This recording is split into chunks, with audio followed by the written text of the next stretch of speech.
Hindi alam ng mayabang na babaeng direktor na si A.S. Dimagiba na nakatali ako sa isang sistema. Sa bawat isang daan bagay na gagawin ko para sa kanya, maaari kong buhayin ang aking kasintahan sa totoong mundo. Tiniis ko ang kanyang malamig na tingin sa loob ng 5 taon at nakumpleto ko ang 79 na bagay. Hanggang sa ika-negatibo 100 na bagay, binigay niya sa akin ang isang dokumento. Kung handa kang makulong, handa ka rin ba dito? Nakasulat sa dokumento ang kusang loob na pagbibigay ng puso. Yumuko ako at tumingin sa kanyang malamig na mata. May sakit sa puso si Gabby. Tanging ang puso mo ang tugma. Huwag kang mag-alala, hindi ka mamamatay sa pagbibigay ng puso mo. Naghanda na ako ng artipisyal na puso para sa iyo sa ibang bansa, sapat na para mapanatili ang iyong buhay. Basta't pumayag kang ibigay ang puso mo kay Gabby, papakasalan kita. Nang makita niya akong tahimik ng matagal, akmang magsasalita pa si A.S. Dimagiba, pero bigla niya akong nakitang tumingala na puno ng ngiti ang mga mata. Sige, ibibigay ko. Bahagyang nanginig si A.S. Dimagiba. Talaga bang papayag ka? Nakangiti pa rin ako ng malambing. Basta't hiling mo, handa akong gawin. Ang ibigay ang puso ko sa taong mahal mo, ito ang ika-negatibo 100 bagay na gagawin ko para sa iyo.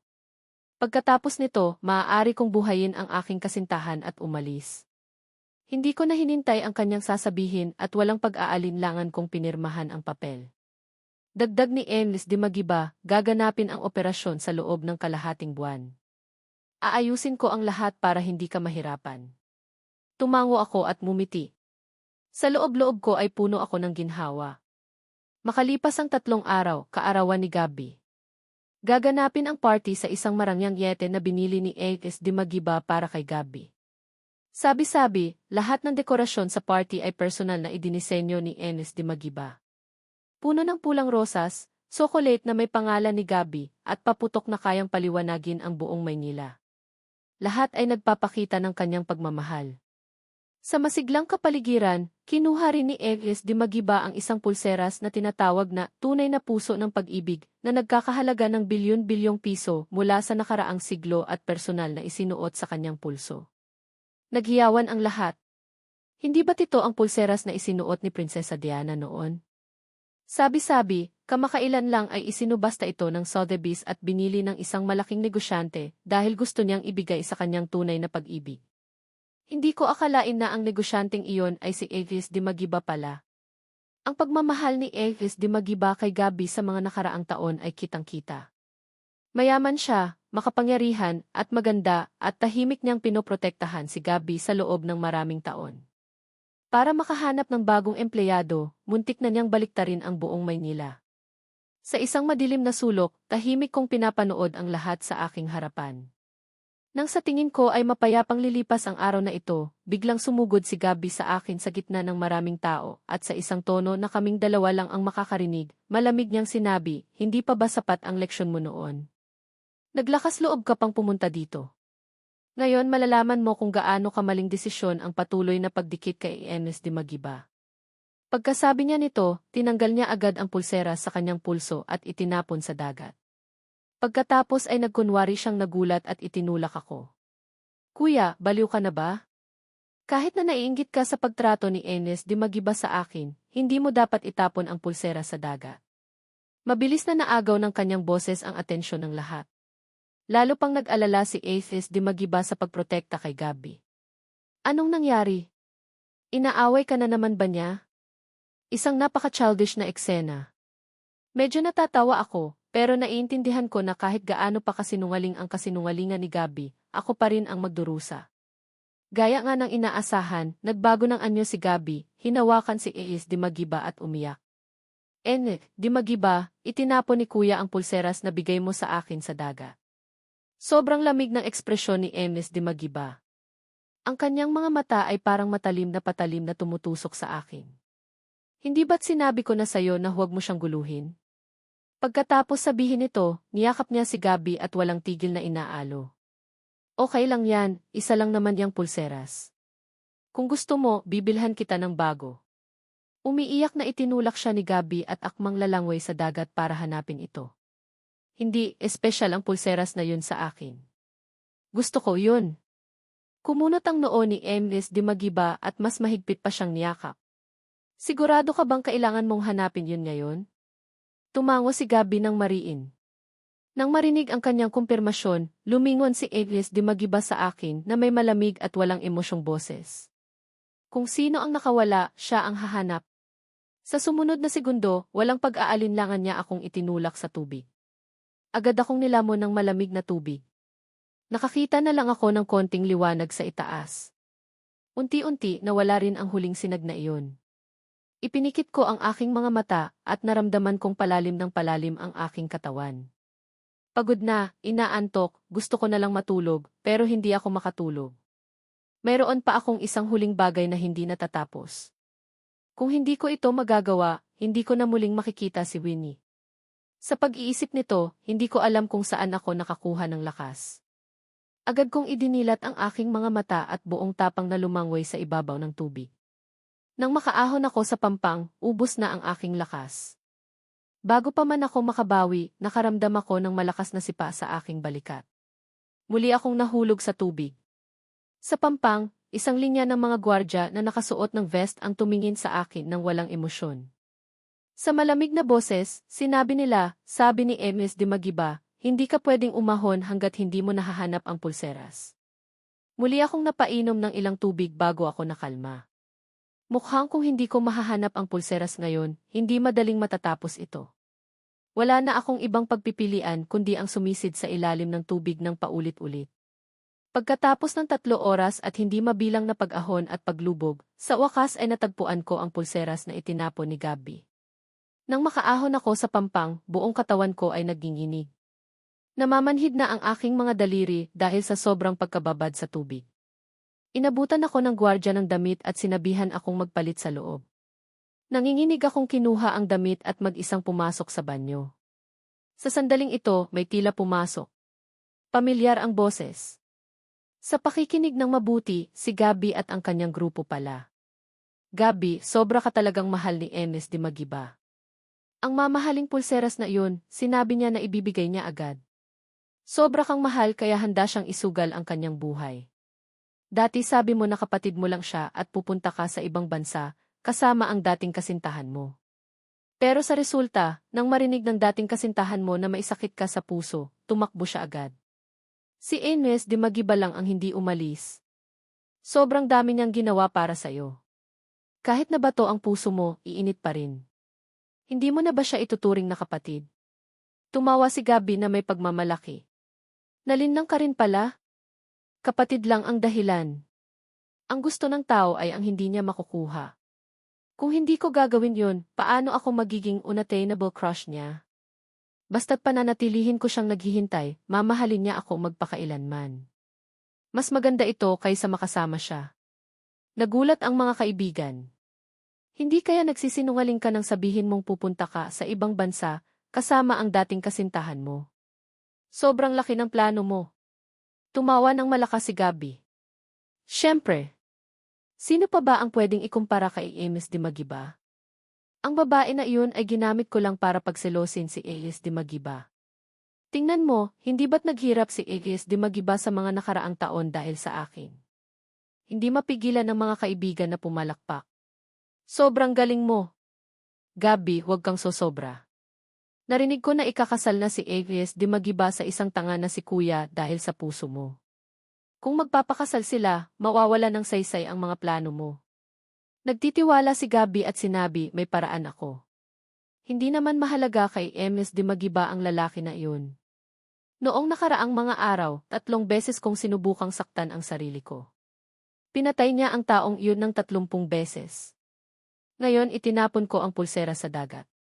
Hindi siya nagdalawang isip na itulak siya sa tubig. Marami akong paraan para pahirapan siya. Huwag kang mag-alala, hindi ko sila hahayaang magpakasal. Pumailan lang ang boses ng dalawa hanggang sa tuluyang tumahimik ang banyo. Dahan-dahan akong lumabas habang hawak pa rin ang cellphone na nagre-record. Lumalabas na ang unattainable crush ay hanggang doon lang. Pindot ko ang stop at tiningnan ang kumpletong recording. Kinutya ko ang aking sarili. Ito ang huling regalo ko kay MS di Magiba bago ako umalis. Pagka-uwi ko sa bahay, hating gabi na.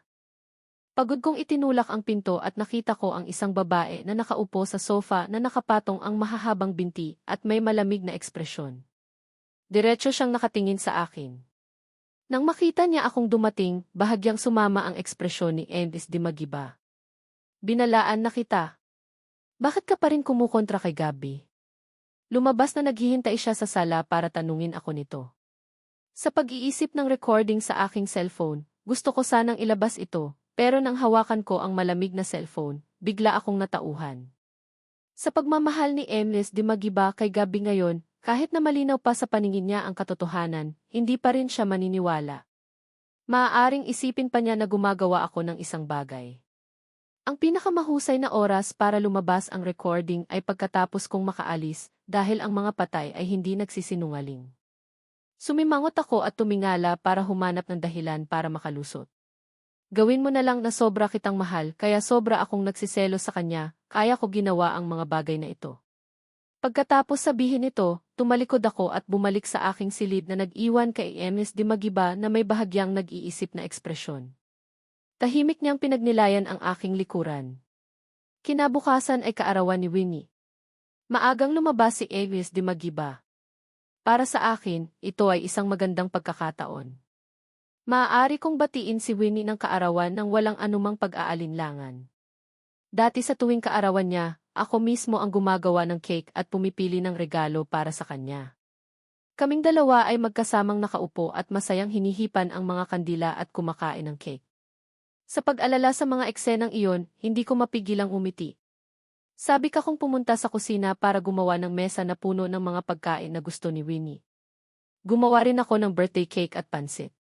Pagkatapos kong gawin ang lahat, kinuha ko ang litrato ni Winnie at marahang hinaplos ang kanyang maganda at pinong mukha. Maligayang kaarawan. Bago pa man ako makapagsalita, biglang itinulak ang malaking pinto. Pumasok si Ms. Dimagiba na may malalaking hakbang. Nagtama ang aming mga mata. Medyo kakaiba ang kapaligiran.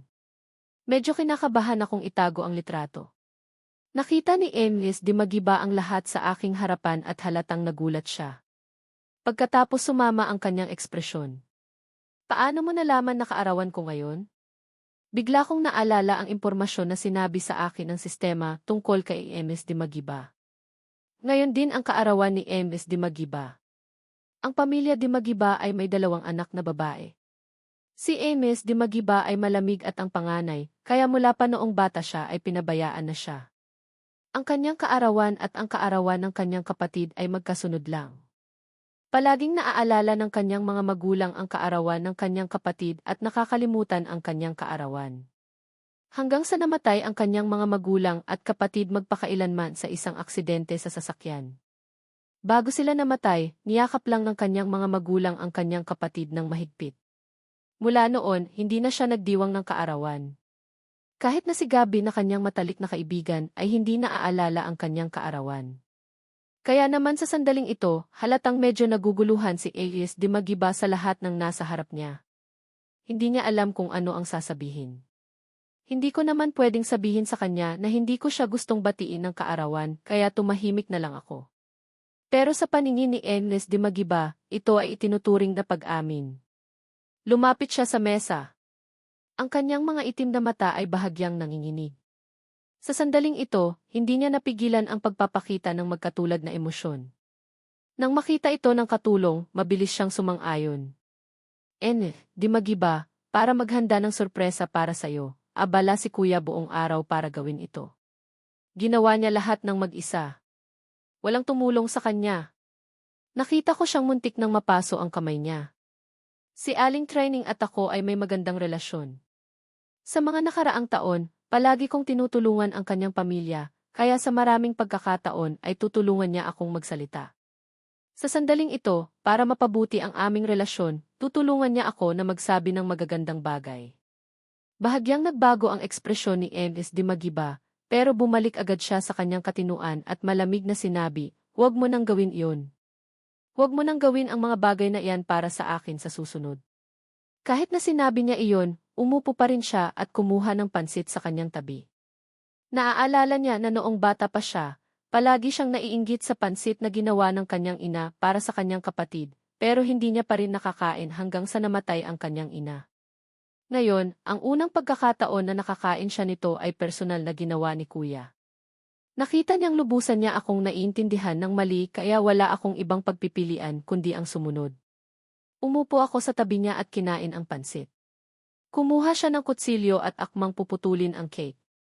Sandali, dali-dali kong itinaas ang aking kamay at sabay kinuha ang kandila at inilagay sa cake. Mukhang naguguluhan si Emes Dimagiba.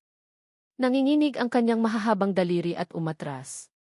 Hindi pa siya nagdiwang ng kaarawan, nakalimutan pa nga niya na bago kumain ng cake, kailangang hipan ang mga kandila at humiling. Pagkatapos kong sindihan ang kandila, hinikayat ko siyang humiling. Malamig niyang sinabi, nakakainis, pero sa huli ay tahimik pa rin siyang humiling. Umaasa ako na magiging matagumpay ang operasyon ni Gabi at mapayapang 5 taon. Pagkatapos sabihin ito, bumagsak ang kanyang tingin sa mukha ko sa tabi niya. Nang makita niya ang lumulubog na liwanag sa aking mga mata, hindi napigilan ng kanyang puso ang bahagyang pagkabagabag. Kumunot ang kanyang noo at biglang nagdagdag ng isang pangungusap. Umaasa ako na magiging matagumpay din ang iyong operasyon at payapa. Natapos na ang kaarawan. Tumayo siya at aalis na, pero sa sandaling ito, ang chandelier sa kisam ay biglang bumagsak. Nang bumabagsak ang ilaw papunta kay Emes Dimagiba, humigpit ang aking puso. Kung mamamatay ang target, mabibigo ako sa aking misyon. Kaya nang hindi nag-iisip, lumapit ako kay Emes Dimagiba. Ang nasirang ilaw ay parang tala na ginawang magulo at maluwalhati ang sala. Sa nakasisilaw na liwanag na iyon, napahandusay ako sa lupa. Bago ako tuluyang mawalan ng malay, tila nakita ko si Emes Dimagiba na halos mabaliw sa pagtakbo papunta sa akin. Maaaring natamaan ako ng ilaw kaya hindi ako gising. Kung hindi, paano ko makikita ang pag-aalala ni Emes Dimagiba para sa akin? Sa hindi malinaw na paraan, hindi ko alam kung gaano ako katagal nakatulog. Nang magising ako, nasa ospital na ako. Sa tabi ng aking kama ay si Emes Dimagiba na nagbabantay sa akin. Nang makita niya akong magising, tila may nakasulat sa kanyang mukha. Bakit ka sumugod? Ayaw mo na bang mabuhay? Nahihilo pa rin ako, pero malinaw na naintindihan ko na hindi ko pwedeng sabihin ang katotohanan sa kanya. Kung mapapatay siya, paano kung matatapos ang aking misyon? Paano kung mabubuhay muli si Winnie? Tumingin ako sa kanya na may mga mata na parang sinabi, dahil mahal kita, handa akong masaktan. Dahil mahal kita, handa akong magbigay ng puso ko. Dahil mahal kita, handa akong gawin ang lahat. Hindi na maalala ni Emes Dimagiba kung ilang beses na niya akong naririnig na nagpapahayag ng matinding damdamin sa ganitong paraan. Mukhang walang sinuman ang patuloy na ilalagay siya sa unang pwesto. Sa pag-alala sa nakaraang 5 taon mula nang lumitaw ako sa tabi niya, sobra na ang nagawa ko. Nang lasing siya, ako ang nag-alaga sa kanya sa buong gabi. Kahit nasaan ako, basta't may tawag mula sa kanya, darating agad ako. Kahit na sinaktan niya ako ng maraming beses dahil kay Gabi, hindi ko pinansin. Gaano katindi ang pagmamahal na magagawa ko iyon? Nanginginig ang puso ni Emes Dimagiba. Akmang magsasalita siya nang biglang itinulak ang pinto. Emes Dimagiba, may problema. Nasaktan si Gabi. Agad na naging tensyonado ang kanyang ekspresyon at sabay tayong tumayo. Anong nangyari? Ang dumating ay nagpaliwanag. Dinala na siya sa ospital, pero sobrang dami niyang nawawalang dugo. Kailangan niya ng pagsasalin ng dugo agad. Naubos na ang supply ng dugo. Hindi ba pareho ng kay Gabi ang blood type ni Kuya? Paduguin mo siya agad. Pagkatapos ng 5 taon, ito ang unang pagkakataon na nag-aalangan siya sa pagitan ni Gabi at Kuya. Kumunot ang kanyang noo at ang kanyang mga mata ay naglalaman ng hindi pagpayag. Wala na bang ibang paraan? Kakatapos lang masaktan ni Kuya. Nagulat ang lahat. Hindi nila akalain na si Emes Dimagiba na nagmamahal kay Gabi ng higit sa lahat ay magkakaroon ng pag-aalinlangan sa sandaling ito.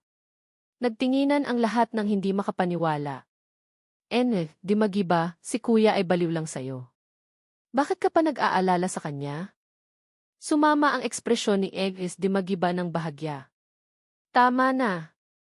Paduguin mo na siya para kay Gabi. Okay, narito ang bersyon sa Tagalog na may mga pagbabago sa pangalan, paggalang, at lokasyon na naaangkop sa kulturang Filipino. Bago pa man siya magsalita, ibinaba ko na ang kumot at bumangon sa kama. Habang isinusuot ang aking panlabas na damit, lumabas na ako. Tara na. Kaya kong mag-donate ng dugo sa ngayon. Ang buhay ni Gabby ang mas mahalaga kaysa sa akin. Tutal, kung mamamatay siya, hindi ko makukumpleto ang aking misyon. Hindi ako nakaramdam ng kalungkutan. Pakiramdam ko lang ay nahihilo ako dahil sa aking bagong sugat at kailangan kong humawak sa pader upang makalakad. Nang makita ni Emles di magiba ang aking paghuyayaw na likod, bigla siyang nakaramdam ng matinding sakit sa kanyang puso. Ito ang unang pagkakataon na nakaramdam siya ng sakit dahil sa akin. Pakiramdam niya ay napaka-absurdo. Malinaw na si Gabby ang pinakamahalaga sa kanyang puso, ngunit nakaramdam siya ng sakit para sa ibang lalaki. Siguro ito ay pakiramdam ng pagkakasala. Nakaramdam lang siya ng kasalanan sa akin. Tutal, iniligtas ko lang ang buhay niya. Normal lang na maawa siya sa akin. Paulit-ulit na sinabi ni Efes di magiba sa sarili. Sinundan niya ako papunta sa blood donation room. Sa blood donation room, sobrang lamig dahil sa aircon. Si Kuya, na nakasuot ng manipis na jacket, ay hindi mapigilang manginig. Sa tabi niya, nakita ni Emles di magiba na hindi gaanong banayad ang kilos ng nurse, kaya kumunot ang kanyang noo. Sapat na ba? Gaano pa ba ang kukunin mo? Sobra na ba? Tumingala ako at seryosong sinabi, huwag kang mag-alala, hindi ito makakaapekto sa operasyon sa puso sa ilang araw. Kumunot ang noo ni Emles di magiba at akmang ipapaliwanag na hindi niya iyon ibig sabihin, ngunit natapos na ng nurse ang pagkuha ng dugo. Tapos na. Sa pagkuha ng maraming dugo, dapat kang magpahinga ng mabuti sa mga susunod na araw at huwag kang magpakapagod. Magiliw akong nagpasalamat at tumayo na may maputlang mukha upang batiin si Elis di magiba. Pagod na ako at gusto ko nang bumalik sa aking silid. Bisitahin mo na si Gabby. Pagkatapos sabihin iyon, hindi ko na hinintay ang sagot ni Elis di magiba. Itinaas ko ang aking kamay sa kanyang braso at dahan-dahang lumabas sa pintuan. Hindi ko alam kung bakit nakaramdam ng pagkabalisa si Elis di magiba. Hindi niya masabi kung ano ang kanyang nararamdaman, alam niya lang na may isang malaking bato na nakadagan sa kanyang dibdib na nagpapahirap sa kanyang paghinga. Sa mga sumunod na araw, nagpahinga ako sa ospital. Mabuti na lang at malapit na ang operasyon ko sa ospital, kaya naging mas madali ito. Paminsan-minsan, may mga nurse na dumadating para suriin ako. Naririnig ko rin ang ilang chismis tungkol kay Emles di magiba at Gabby. Alam mo ba ang pasyente sa serum? Sobrang yaman niya. Sinasabi mo ba si Gabby? Lahat sa ospital ay nakakaalam sa kanya. Ang dami talagang pagmamahal ni Emles di magiba sa kanya. Hindi lamang niya inanyayahan ang direktor ng ospital na personal na suriin siya, ngunit umupa rin siya ng isang buong palapag ng mga i-room para lang sa kanya. Tama. Noong nakaraang beses na naghatid ako ng gamot, nakita ko mismo ang isang malambot na diyosa sa harap ng ibang tao na nagpapakain sa kanya ng cake. Kung may isang taong mamahalin ako ng ganoon, sulit na ang mamatay. Sa tuwing naririnig ko ang mga bagay na ito, tahimik kong ipinipikit ang aking mga mata at hindi pinapansin ang kanilang sinasabi. Hindi ko kailangang mainggit sa kahit sino. Ang Winnie ko ang pinakamagandang babae sa mundo. Malapit ko nang makita ang taong pinakagusto kong makita. Habang papalapit ang araw ng operasyon, naging kakaiba si Elis di magiba. Araw-araw siyang pumupunta sa aking silid para bisitahin ako. Dinadala pa niya ang mga pagkain na pinakagusto ko. Siguro natatakot siya na bawiin ko ang aking salita, kaya binibigyan niya ako ng espesyal na atensyon sa mga huling araw na ito. Sa totoo lang, hindi niya kailangang gawin iyon. Mas pinapahalagahan ko ang operasyon na ito kaysa sa kanya. Dahil masyado akong nakahiga sa kama, hindi napigilan ni Kuya na bumaba sa kama para maglakad-lakad. Sa isang sulok ng hagdanan, hindi sinasadya kong narinig ang pagtatalo ng ilang tao. Wala akong interes sa pribadong buhay ng ibang tao, kaya akmang aalis na ako nang malabo kong marinig ang aking pangalan. Lumalabas na si Elis di magiba at ang kanyang mga kaibigan ay nagtatalo tungkol kay Gabby. Elis di magiba, ano ba ang iniisip mo? Hindi ba't palagi mong mahal si Gabby? Ngayon ginagamit niya ang kanyang buhay para takutin ka na huwag kang magpakasal kay Kuya. Bakit ka nag-aalangan na sumang-ayon? Pagkatapos ng mahabang katahimikan, ang malamig na boses ni Agnes de Magiba ay dahan-dahang tumunog. Kung hindi ako magpakasal sa kanya, paano siya magdodonate? Agad na nakahinga ng maluwag ang lahat at tumawa. Huwag kang mag-alala. Sa mga nakaraang taon, nakita na namin kung gaano ka kamahal ni Kuya. Kahit na hindi ka magpakasal sa kanya, magdodonate pa rin siya. Higit pa rito, hindi mo kailangang isakripisyo ang iyong kaligayahan at magkaroon ka ng pagkakataong makasama si Gabi. Hindi ba't palagi mong gusto si Gabi? Nakita namin na nagbago na ang tingin niya sa'yo nitong mga nakaraang araw. Sobrang maalalahanin ka kaya sino ang hindi mahuhulog sa'yo. Mahaba ang kanilang sinabi, pero hindi pa rin nagsalita si Agnes de Magiba. Nang makita nilang tahimik siya, sa wakas ay napagtanto ng lahat ang isang bagay at hindi makapaniwalang nagtanong, Agnes de Magiba, ano ba ang ipinag-aalala mo? Hindi kaya gusto mo na si Kuya? Ang pangungusap na ito ay tila tuluyang nakapagpagising kay Agnes de Magiba. Nagbago ang kanyang ekspresyon at ang kanyang tono ay partikular na malamig. Gusto. Hindi ko siya magugustuhan habang buhay. Tumayo ako sa pasilyo at kinutya ang aking sarili. Hindi na ako nakinig pa at tumalikod para bumalik sa silid. Hindi nagtagal, mabilis na lumitaw si Agnes de Magiba sa aking harapan. Sigurado akong pumunta siya dahil sa paksang pinag-uusapan ng lahat. Gaya nga ng inaasahan, pagkatapos niyang umupo, dumiretso siya sa punto. Ayaw niyang gamitin ko ang aking kaligayahan para palitan ang kanyang pag-asang mabuhay. Kaya kahit anong mangyari, ayaw niyang tanggapin ang iyong puso sa ganitong paraan. Humihingi ako ng paumanhin.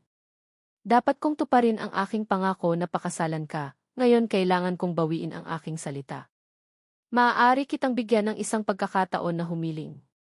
Kahit anong bagay maliban sa kasal. Naaalala ko ang sinabi sa akin ni Gabi dati na hindi niya ako hahayaang matupad ang aking hiling na magpakasal kay Agnes de Magiba.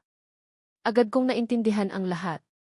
Lumalabas na ito ang paraan niya para pigilan ako. Sa muling pagtingin kay Agnes de Magiba, may kapayapaan lang sa aking puso. Ang aking hiling ay maganap ang operasyon sa lalong madaling panahon. Nagulat si Agnes de Magiba sa aking sagot. Pagkatapos ng mahabang katahimikan, bumalik siya sa kanyang katinuan. Iyon ba ang iyong hiling? Ang nag-iisang hiling mo lang ay maganap ang operasyon sa lalong madaling panahon. Tumango ako na walang anumang pag-aalinlangan sa aking mga mata. Gusto kitang makita na malusog na si Gabi sa lalong madaling panahon. At gusto ko ring makita ang isang malusog na Winnie. Agnes de Magiba, makukuha natin ang gusto natin. Nang makita ang aking nagmamahal na mga mata, tuluyang nagulo si Agnes de Magiba. Nakaisip siya ng isang daang paraan kung paano ako magre-react pagkatapos niyang kanselahin ang kasal, pero walang kapareho sa paraan ngayon. Kumunot ang kanyang noo ng matagal bago siya nagsalita. Kuya, bakit mo ako mahal ng ganito? Nagtagpo ang aming mga mata. Sa kanyang malalim na mga mata, tila nakita ko ang taong pinakamahal ko. Umiti ako ng may paninindigan. Pumunta ako sa mundong ito para sa'yo. Totoo ang pangungusap na ito. Ang kahulugan ng aking pag-iral sa mundong ito ay siya. Ngunit itinuturing lang ni Agnes de Magiba iyon bilang isang pagpapahayag ng pag-ibig. Hindi mapigilan ang bahagyang pag-ilaw ng kanyang mga mata. Matapos ang mahabang panahon, sinabi niya, pagkatapos ng operasyon sa puso, maghahanda ako ng sorpresa para sa iyo bilang kabayaran sa iyo. Mahina akong tumawa at kumuha ng kahon sa tabi ng kama at ibinigay sa kanyang harapan. Ganun ba? Naghanda rin ako ng sorpresa para sa iyo. Umupo ng tuwid si Agnes de Magiba at akmang bubuksan ito, ngunit itinaas ko ang aking kamay para pigilan siya. Hintayin mo hanggang sa matapos ang aking operasyon bago mo ito buksan. Hindi maintindihan ni Agnes de Magiba kung bakit. Dahil mas nakakagulat lang sa araw na iyon. Sa kahon ay may isang recorder. Iyon ang pag-uusap ni Gabi at ng kanyang mga kaibigan dati. Ito ang regalong ibibigay ko sa kanya bilang ganti sa 30 sampal at 3 oras na pagkababad sa dagat. Hindi narinig ni Agnes de Magiba ang kahulugan sa aking boses. Malapit na ang operasyon. Ayaw niya rin akong makipagtalo tungkol sa maliit na bagay na ito. Mahigpit niyang hinawakan ang kahon at tumango. Sa araw ng operasyon, nakasuot ako ng puting damit ng ospital at itinulak ng nurse papunta sa operating room. Nang magpaalam ako, nakatayo si Aegis Dimagiba sa pasilyo at pinanood ang aking paglisan. Biglang humigpit ang kanyang puso. Nasaktan siya kaya namutla siya. Tila may isang bagay na mahalaga sa kanyang buhay ang tahimik na umaalis. Sa unang pagkakataon, nawalan siya ng kontrol at sumugod sa harap para hawakan ang doktor na akmang papasok sa operating room. Sigurado ka bang walang magiging problema sa artipisyal na puso? Agad na nangako ang doktor. Aegis Dimagiba, huwag kang mag-alala. Ang teknolohiya na ito ay napaka-advanced na sa ibang bansa. Siguradong magiging maayos si kuya.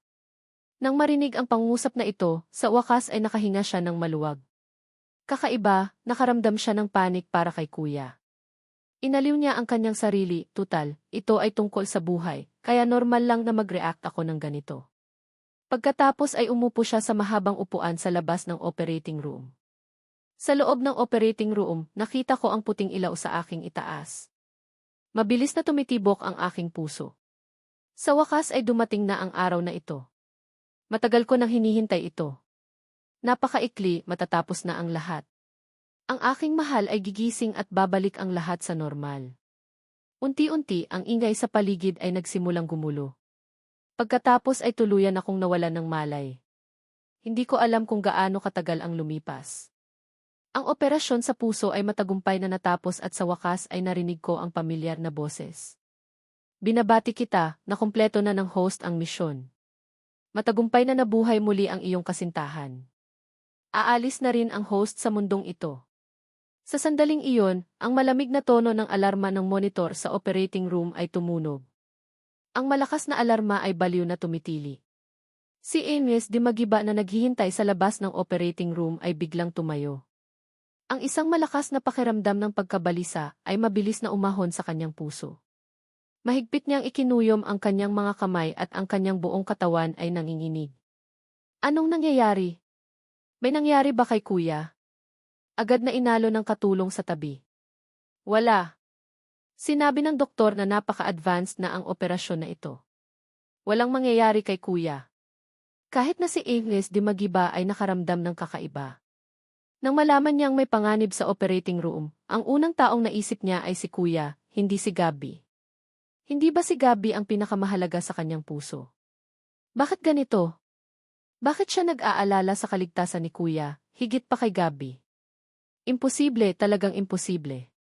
Sigurado akong nagkamali lang ang kanyang subconscious, kaya nag-aalala siya kay kuya. Hindi siya mapapahamak. Sa mga nakaraang taon, naranasan niya ang hindi mabilang na mapanganib na bagay na higit pa rito, ngunit ligtas siyang nakaligtas. Sigurado akong ganito rin ang mangyayari sa pagkakataong ito. Tahimik siyang nag-isip sa kanyang puso. Ngunit kahit na siya mismo ay hindi napagtanto na sa mga nakaraang taon, sobra-sobra na pala ang kanyang isinakripisyo para sa kanya. Noong unang iniwan siya ni Gabi para pumunta sa ibang bansa, para sa kanya, napakalaking gulat. Dahil sa kanya, uminom siya para pagaanin ang kanyang kalungkutan at natulog sa bar gabi-gabi. Sa bilog ng mga kaibigan, walang sinuman ang makakapagpayo sa kanya. Ang paglitaw ko ang humila sa kanya palabas ng lusak. Sa pag-alaala sa mga araw na iyon na naguguluhan at nagkukunwari, nakakatawa rin kay Aegis Dimagiba. Naaalala niya noong unang nakilala niya ako, sinabi niya lang sa akin na umalis, ngunit hindi ako nagalit. Malambing lang akong umupo sa kanyang harapan at tinulungan siyang bumangon. Sabi ko, ayos lang. Mula ngayon, sasamahan kita. Naninikip ang puso ni Aegis Dimagiba. Nasasaktan siya kaya hindi siya makahinga. Kailan naging kasing halaga ni kuya ang posisyon sa kanyang puso? Ang mga salitang sinabi ko sa kanya bago pumasok sa operating room, bawat eksena ay lumitaw sa kanyang isipan tulad ng isang sumpa na nagpapahirap sa kanya na kumalma. Bakit niya nararamdaman ito? Ang mga salitang sinabi ko ay parang nagpapaalam sa kanya. Biglang itinulak ang pinto ng operating room. Inalis ng doktor ang kanyang mask at dahan-dahang lumabas. Tiningnan niya si Aegis Dimagiba na may mabigat na ekspresyon. Aegis Dimagiba, ikinalulungkot kong ipaalam sa iyo na si kuya, dahil sa reaksyon ng pagtanggi sa panahon ng operasyon ay iniligtas na, ngunit hindi ito epektibo at namatay bago ang operasyon. Bago ang operasyon, sinabi mong kahit anong mangyari, dapat mong tiyakin ang kaligtasan ni Gabby. Huwag kang mag-alala, ang operasyon kay Gabby ay napakatagumpay. Hindi narinig ng malinaw ni AFS Dimagiba ang kanyang sinabi pagkatapos noon. Patuloy na tumutunog sa kanyang tainga ang, si Kuya ay hindi epektibong nailigtas at namatay. Ano ang ibig sabihin ng namatay? Sinabi niya na nawala na si Kuya. Nakaramdam lang si AFS Dimagiba ng kidlat sa kanyang ulo na nagpapagulo sa kanyang panloob na organo. Imposible, talagang imposible. Na parang baliw, sumugod siya sa harap at hinawakan ang kwelyo ng doktor na may pulang-pula ang mga mata na parang lalabas na ang dugo. Anong sinabi mo? Umalis na si Kuya. Sino ang nagsabi sa'yo? Natakot ang doktor sa kanyang reaksyon at patuloy na humihingi ng paumanhin. Paumanhin, AFS Dimagiba. Ginawa namin ang aming makakaya. Pakiusap, kumalma ka. Halos tuluyan na siyang nawala ng bait. Kuya, gusto ko siyang lumitaw sa harap ko ngayon din. Malinaw na nangako ka na magiging maayos si Kuya kapag nag-operasyon. Bakit ka nagsinungaling sa akin? Bakit? Kung may mangyari kay Kuya, ililibing ko ang buong ospital na ito kasama niya. Pagkatapos sabihin iyon, itinulak niya ang lahat at dumiretso sa operating room. Sa malamig na operating room, nakakatakot ang puting ilaw. Ang mga doktor at nurse ay nakakubli sa isang sulok na pinapanood si AFS Dimagiba na galit na nanginginig. Hindi rin nila inasahan na mabibigo ang operasyon na ito. Lalo na hindi nila inaasahan na ang taong hindi interesado sa akin ay magagalit ng labis nang malaman niyang namatay ako. Hindi ba sinabi na ang pinakamahalagang tao sa kanya ay si Gabby? Bakit ngayon matapos ang operasyon, hindi niya man lang sinulyapan ito? Dahan-dahang lumapit si AFS Dimagiba sa kama ng operasyon na natatakpan ng puting kumot. Mabigat ang kanyang mga paa na parang tingga. Hindi niya naisip na balang araw ay mahahanap ko ang aking sarili sa sitwasyong ito. Nang makita niya ang katawan na natatakpan ng puting kumot, iyon si Kuya. Hindi niya alam kung kailan siya naging kasing halaga. Naaalala pa niya noong una niya akong nakilala, bilugan ang aking mukha. Kapag nakangiti ako, mayroon akong 2 maliliit na dimples. Sumugod ang matinding sakit sa kanyang puso na parang lalabas na ito. Sa kanyang isipan, paulit-ulit na tumutunog ang isang pangungusap. Umalis na si Kuya. Sa wakas ay hindi na nakayanan ang napakalaking bato sa kanyang dibdib. Hinawakan niya ang kanyang dibdib at dumura ng dugo. Pagkatapos ay nawalan siya ng malay. Samantala, sa ibang mundo, dahan-dahan akong nagigising. Tila nakatulog ako ng napakatagal. Sa aking panaginip, nawalan ako ng taong pinakamamahal ko at pagkatapos ay nakasama ako ng ibang babae sa loob ng 5 taon. Napakatagal ng 5 taon. Napakatagal kaya halos hindi ko na nakayanan. Sa wakas, nang makumpleto ko ang aking misyon at ganap na nakabalik sa aking mundo, kasabay ng isang sinag ng liwanag na pumasok sa aking silid, idinilat ko ang aking mga mata at tumingin sa aking pamilyar na silid. Ang puno ng China sa labas ng bintana ay naging dilaw na at ang mga bulaklak sa aking windowsill ay matagal nang natuyo. Talagang nakabalik na ako. Medyo nasasabik ako. Tumalon ako mula sa kama. Naaalala ko na sinabi sa akin ng sistema sa huli na matagumpay ang aking misyon, kaya nabuhay na rin muli si Winnie. Sa pag-iisip nito, nasasabik ang aking puso na parang lalabas na ito. Dali-dali akong lumabas ng silid na tinatawag ang pangalan ni Winnie. Winnie! Winnie! Nasaan ka? Sa pag-iisip na makita si Winnie, sabik ako na halos hindi ko napansin ang kahit ano. Ngunit naghanap ako ng napakatagal at hindi ko pa rin nakikita si Winnie. Kinuha ko ang aking cellphone para tawagan si Winnie, pero walang sumasagot. Sa pagtingin sa walang laman na silid, ang aking masayang puso sa sandaling ito ay biglang lumamig. Niloloko ba ako ng sistema, o ang lahat ba ay isang panaginip? Walang sistema at Winnie ay hindi nabuhay muli. Nanghihina akong bumagsak sa lupa. Hindi ko mapigilang umiyak. Bakit? Bakit ako ginaganito ng langit? Totoo ba na panaginip lang ang lahat? Ngunit bakit napakamakatotohanan ang mga alaala sa loob ng 5 taon? Hindi ako naniniwala. Pakiramdam ko ay kinuha na ang aking kaluluwa.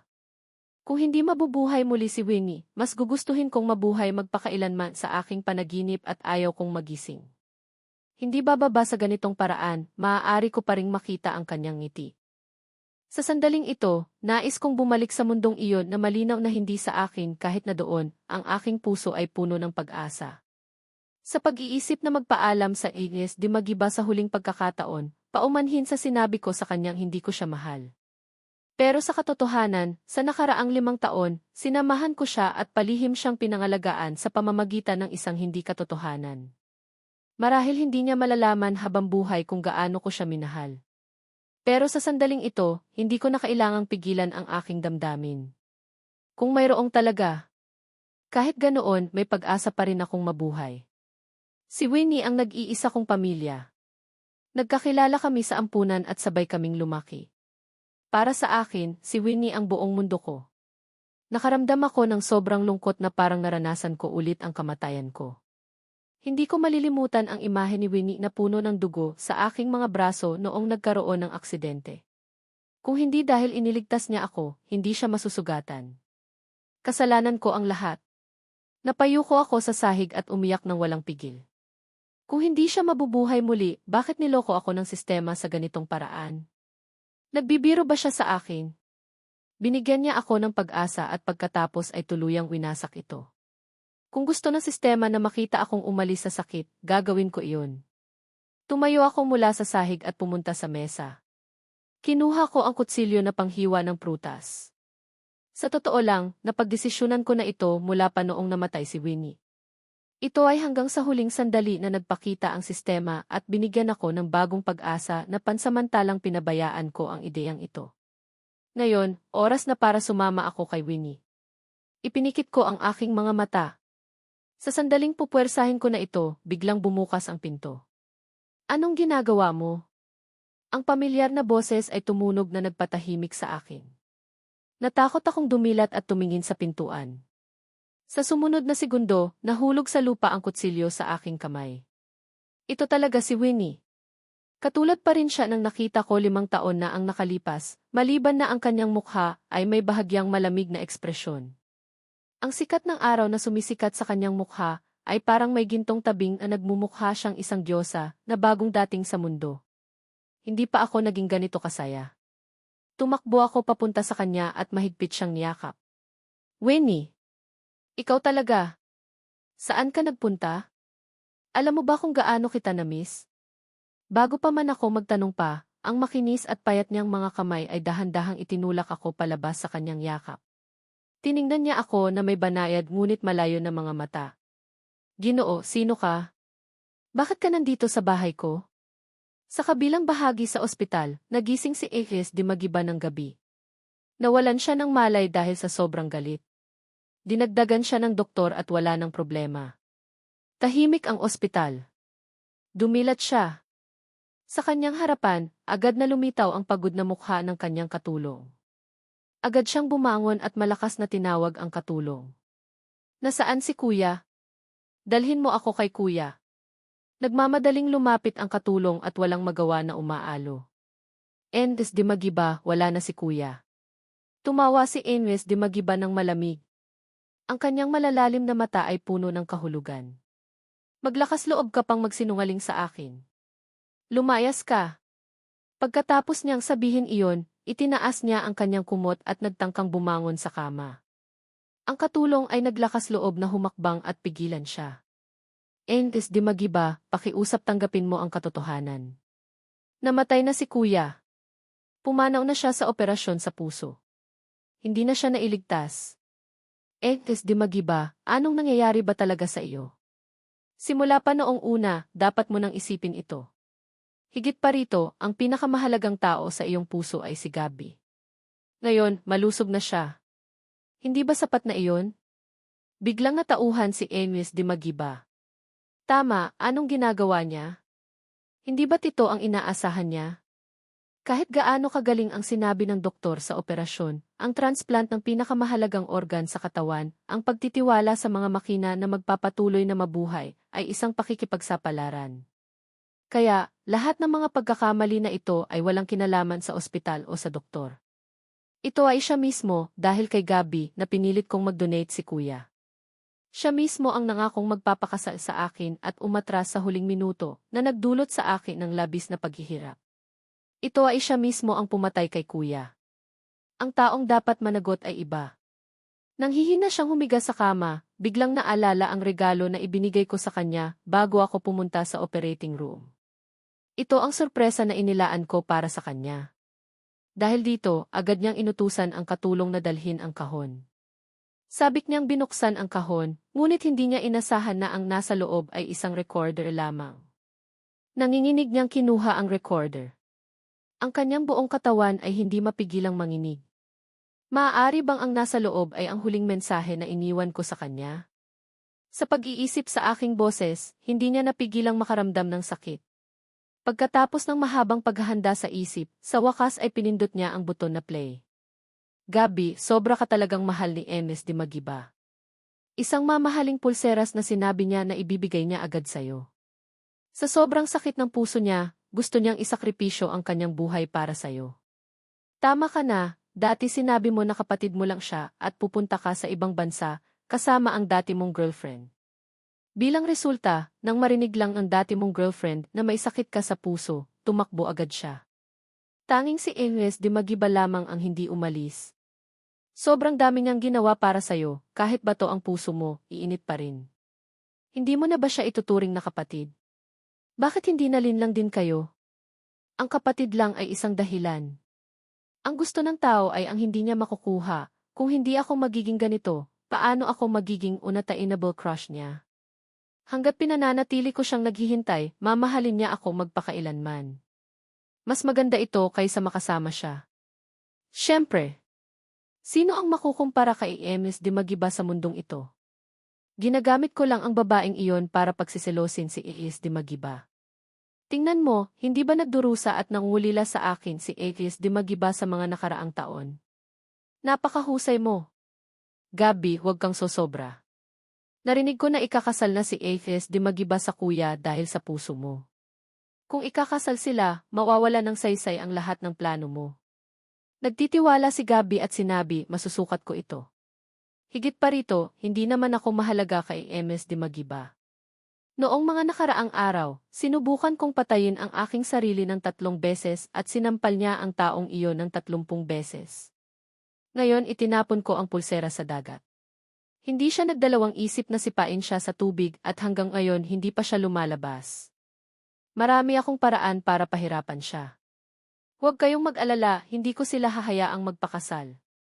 Ang boses ni Gabi sa sandaling ito ay tila napakalayo. Paulit-ulit na pinakinggan ni Ms. Dimagiba ang recording. Hinawakan niya ng mahigpit ang recorder. Namumuti na ang mga buko ng kanyang mga daliri. Nakakatawa. Sobrang nakakatawa. Lumalabas na ang lahat ay isang pagsasabuatan. Para lang magawa niyang mamatay para sa kanya, gumawa siya ng ganitong mga bagay. Hindi niya ba alam na sa pagmamahal niya para sa kanya noong una, sapat na para mahalin at alagaan siya habang buhay? Hindi niya ba alam kung gaano siya nagdusa pagkatapos siyang iwan para pumunta sa ibang bansa? Gayunpaman, sa paningin ni Gabi, hindi siya mahalaga. Sobrang tanga niya na pinaniwalaan siya. Sa pag-alaala sa nakaraan dahil sa kanya, inutusan niya ang bodyguard na sampalin si kuya ng 30 beses, at noong gabing iyon, hindi niya pinansin ang panganib sa kanyang buhay at hinayaan siyang bumabad sa dagat sa loob ng 3 oras. Anong klaseng kriminal, anong klaseng demonyo siya para magawa ang ganitong mga bagay sa kanya? Halos nabaliw na si Ms. Dimagiba. Ang mas nakapagpabagsak sa kanya ay ang kuya ay palaging naunawaan ng mali at mali ang trato, ngunit hindi siya kailanman nagkaroon ng kahit na anong pagrereklamo. Anong walang kwentang tao siya? Isa talaga siyang bastos. Mahigpit na hinawakan ni Ms. Dimagiba ang kanyang kamay at malakas na sinuntok ang dingding sa kanyang harapan. Agad na dumaloy ang dugo sa dingding. Pero kahit ganoon, parang hindi niya naramdaman ang sakit. Patuloy niyang sinuntok ng malakas. Ay, kung maibabalik niya lang ang oras, hindi niya hahayaan na mangyari ang mga katulad na bagay. Ngunit huli na ang lahat. Pagkatapos niyang bumalik mula sa ospital, si Ms. Dimagiba ay tila nawalan ng kaluluwa. Inililinis ng katulong ang mga gamit na iniwan ko at sa wakas ay natauhan siya. Huminto ka. Sino ang nagpahintulot sa iyong galawin ang mga gamit niya? Natakot ang katulong at agad na ibinalik ang mga gamit sa dati nitong lokasyon. Tumawag si Gabi at sinabi niya na wala nang gamit ang mga gamit ng patay sa bahay, kaya inutusan niya kaming linisin ang mga ito. Ang malamig na tingin ni Emes. Dimagiba ay dumaloy na parang matalim na talim. Hindi pa oras para siya ang mamuno sa bahay na ito. Mula ngayon, kung wala akong utos, walang sinuman ang pahintulutang galawin ang mga gamit ni Kuya. Naiintindihan? Tumango ang lahat. Pagkatapos humiwalay ang katulong, mag-isang pumasok si Aphias Dimagiba sa aking silid. Ito ang silid na inihanda para sa akin pagkatapos niyang magdesisyon na magpakasal sa akin. Dahil nagmamadali siyang naghanda o kaya hindi siya sinasadya, ang pag-aayos sa silid ay napakasimple. Sa totoo lang, ilang araw lang ako nanatili, kaya hindi rin ako gaanong damit. Umupo si Aphias Dimagiba sa aking kama. Nakaramdam siya ng paninikip sa kanyang puso. Hindi niya mapigilang alalahanin ang mga sandali na magkasama kami. Lumalabas na napakatagal na pala ang nakalipas. Dati ay matagal na akong tumatak sa kanyang buhay at naging isang mahalagang bahagi na. Kaso, masyado siyang mabagal mag-react na hinayaan niyang mawala ako. Sa mga sumunod na araw, palagi siyang nagkukulong sa aking silid at ayaw lumabas. Kahit sino pa ang naghanap sa kanya, hindi niya ito nakikita. Tumawag ang mga kaibigan niya sa maraming pagkakataon, ngunit hindi niya pinansin. Ang taong pinakatinatarantahan ay si Gabi. Simula noong matapos ang operasyon, hindi pa siya binibisita ni Aphias Dimagiba. Ito ay napaka-abnormal. Sa nakaraan, kahit na siya ay may sakit, alalang-alala pa rin siya at palaging nasa tabi niya. Sa pagkakataong ito, sumailalim siya sa isang malaking operasyon, gayunpaman hindi siya dinalaw ni Aphias Dimagiba. Anong nangyayari? Hindi maintindihan ni Gabi. Gusto niyang tumawag sa kanya, ngunit hindi pa rin ito sinasagot ang kanyang mga tawag. Nangyari na ang sitwasyon sa puntong ito, nakaramdam siya ng pagkabalisa. Hindi kaya may alam na siya? Sa pag-iisip nito, sinubukan niyang kumalma. Kung alam na niya ang katotohanan, ano ang dapat niyang gawin para mapagbago ang kanyang isip? Napakatagal na niyang minahal, kaya hindi siya basta-basta magpapalit. Pero kung nagbago na siya ng isip, ano na ang mangyayari? Kung hindi, bakit hindi niya siya dinalaw ng ganito katagal? Ayos lang, kahit na nagkamali siya, basta't magsabi lang siya ng ilang matatamis na salita, mapapatawad niya siya. Ganito ang nangyari noon at sigurado akong magiging katulad din ito sa pagkakataong ito. Sa pag-iisip nito, nagdesisyon siyang pumunta sa bahay ng mga Dimagiba. Totoo ngang nagpanik siya.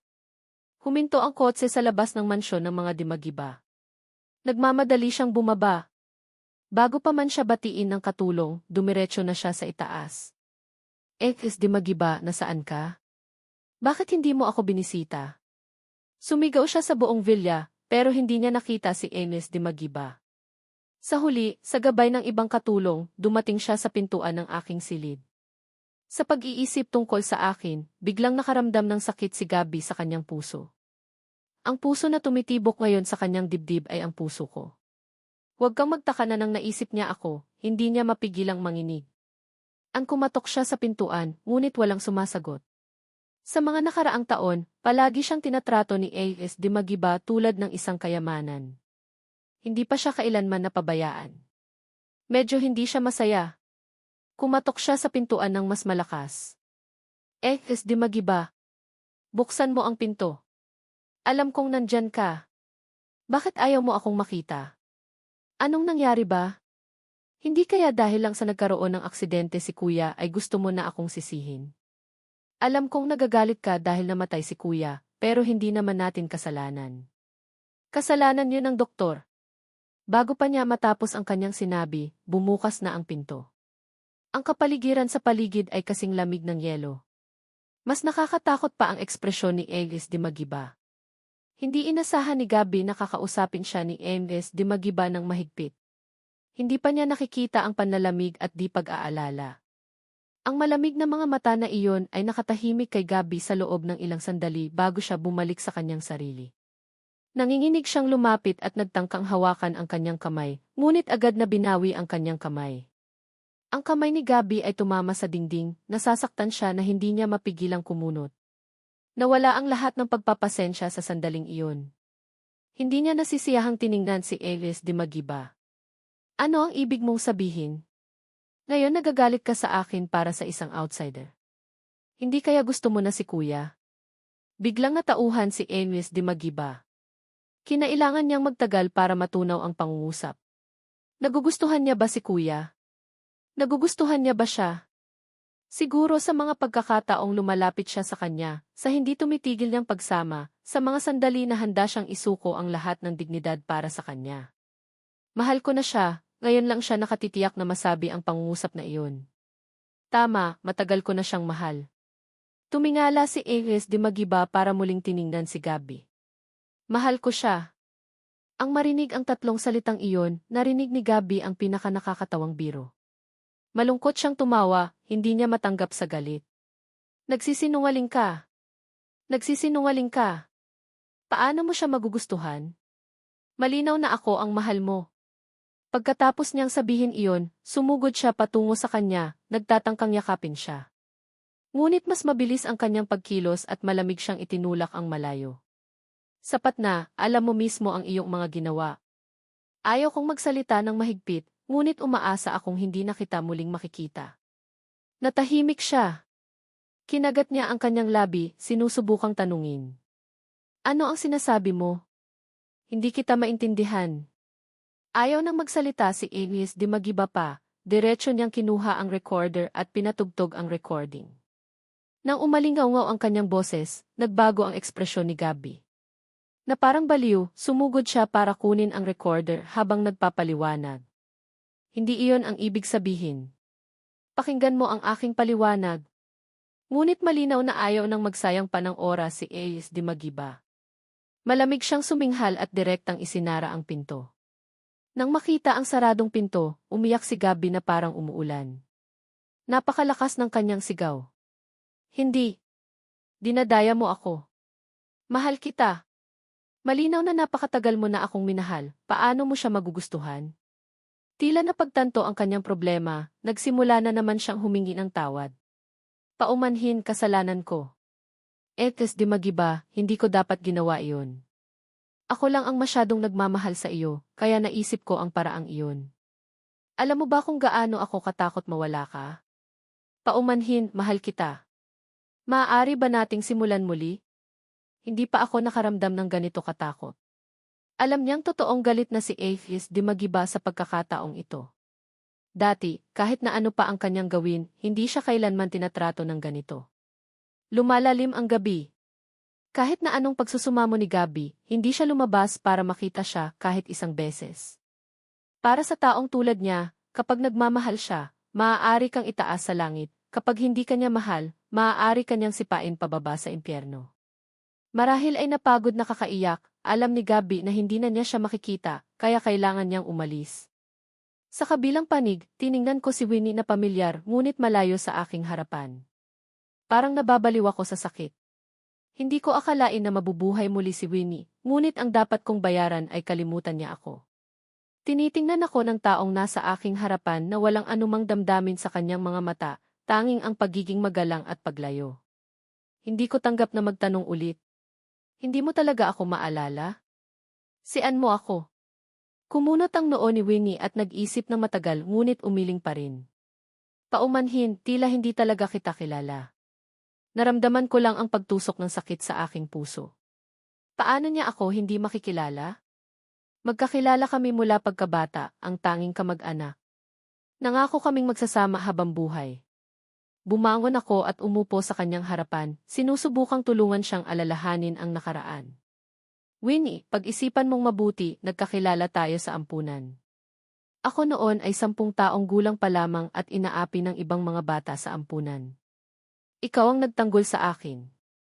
Sa mga araw na iyon, araw-araw akong nagugutom at ikaw rin ang nagtatago ng cookies para sa akin. Pagkatapos noon, nagtapos kami sa kolehiyo at nagtrabaho ng magkasama. Nangako kami na pagkatapos ng Chinese New Year ay magpapakasal kami at magsasama habang buhay. Hindi mo maalala ang mga bagay na ito. Tinitingnan ni Winnie ang lalaki na umiiyak sa kanyang harapan. Hindi niya maintindihan kung bakit nasasaktan siya sa kanyang puso. Sinubukan niya na alalahanin ang mga alaala na kanyang binanggit, ngunit anuman ang gawin niya, ito ay isang blanko. Maaari bang totoo na kilala niya ako, ngunit bakit hindi niya maalala ang kahit anong nakaraan?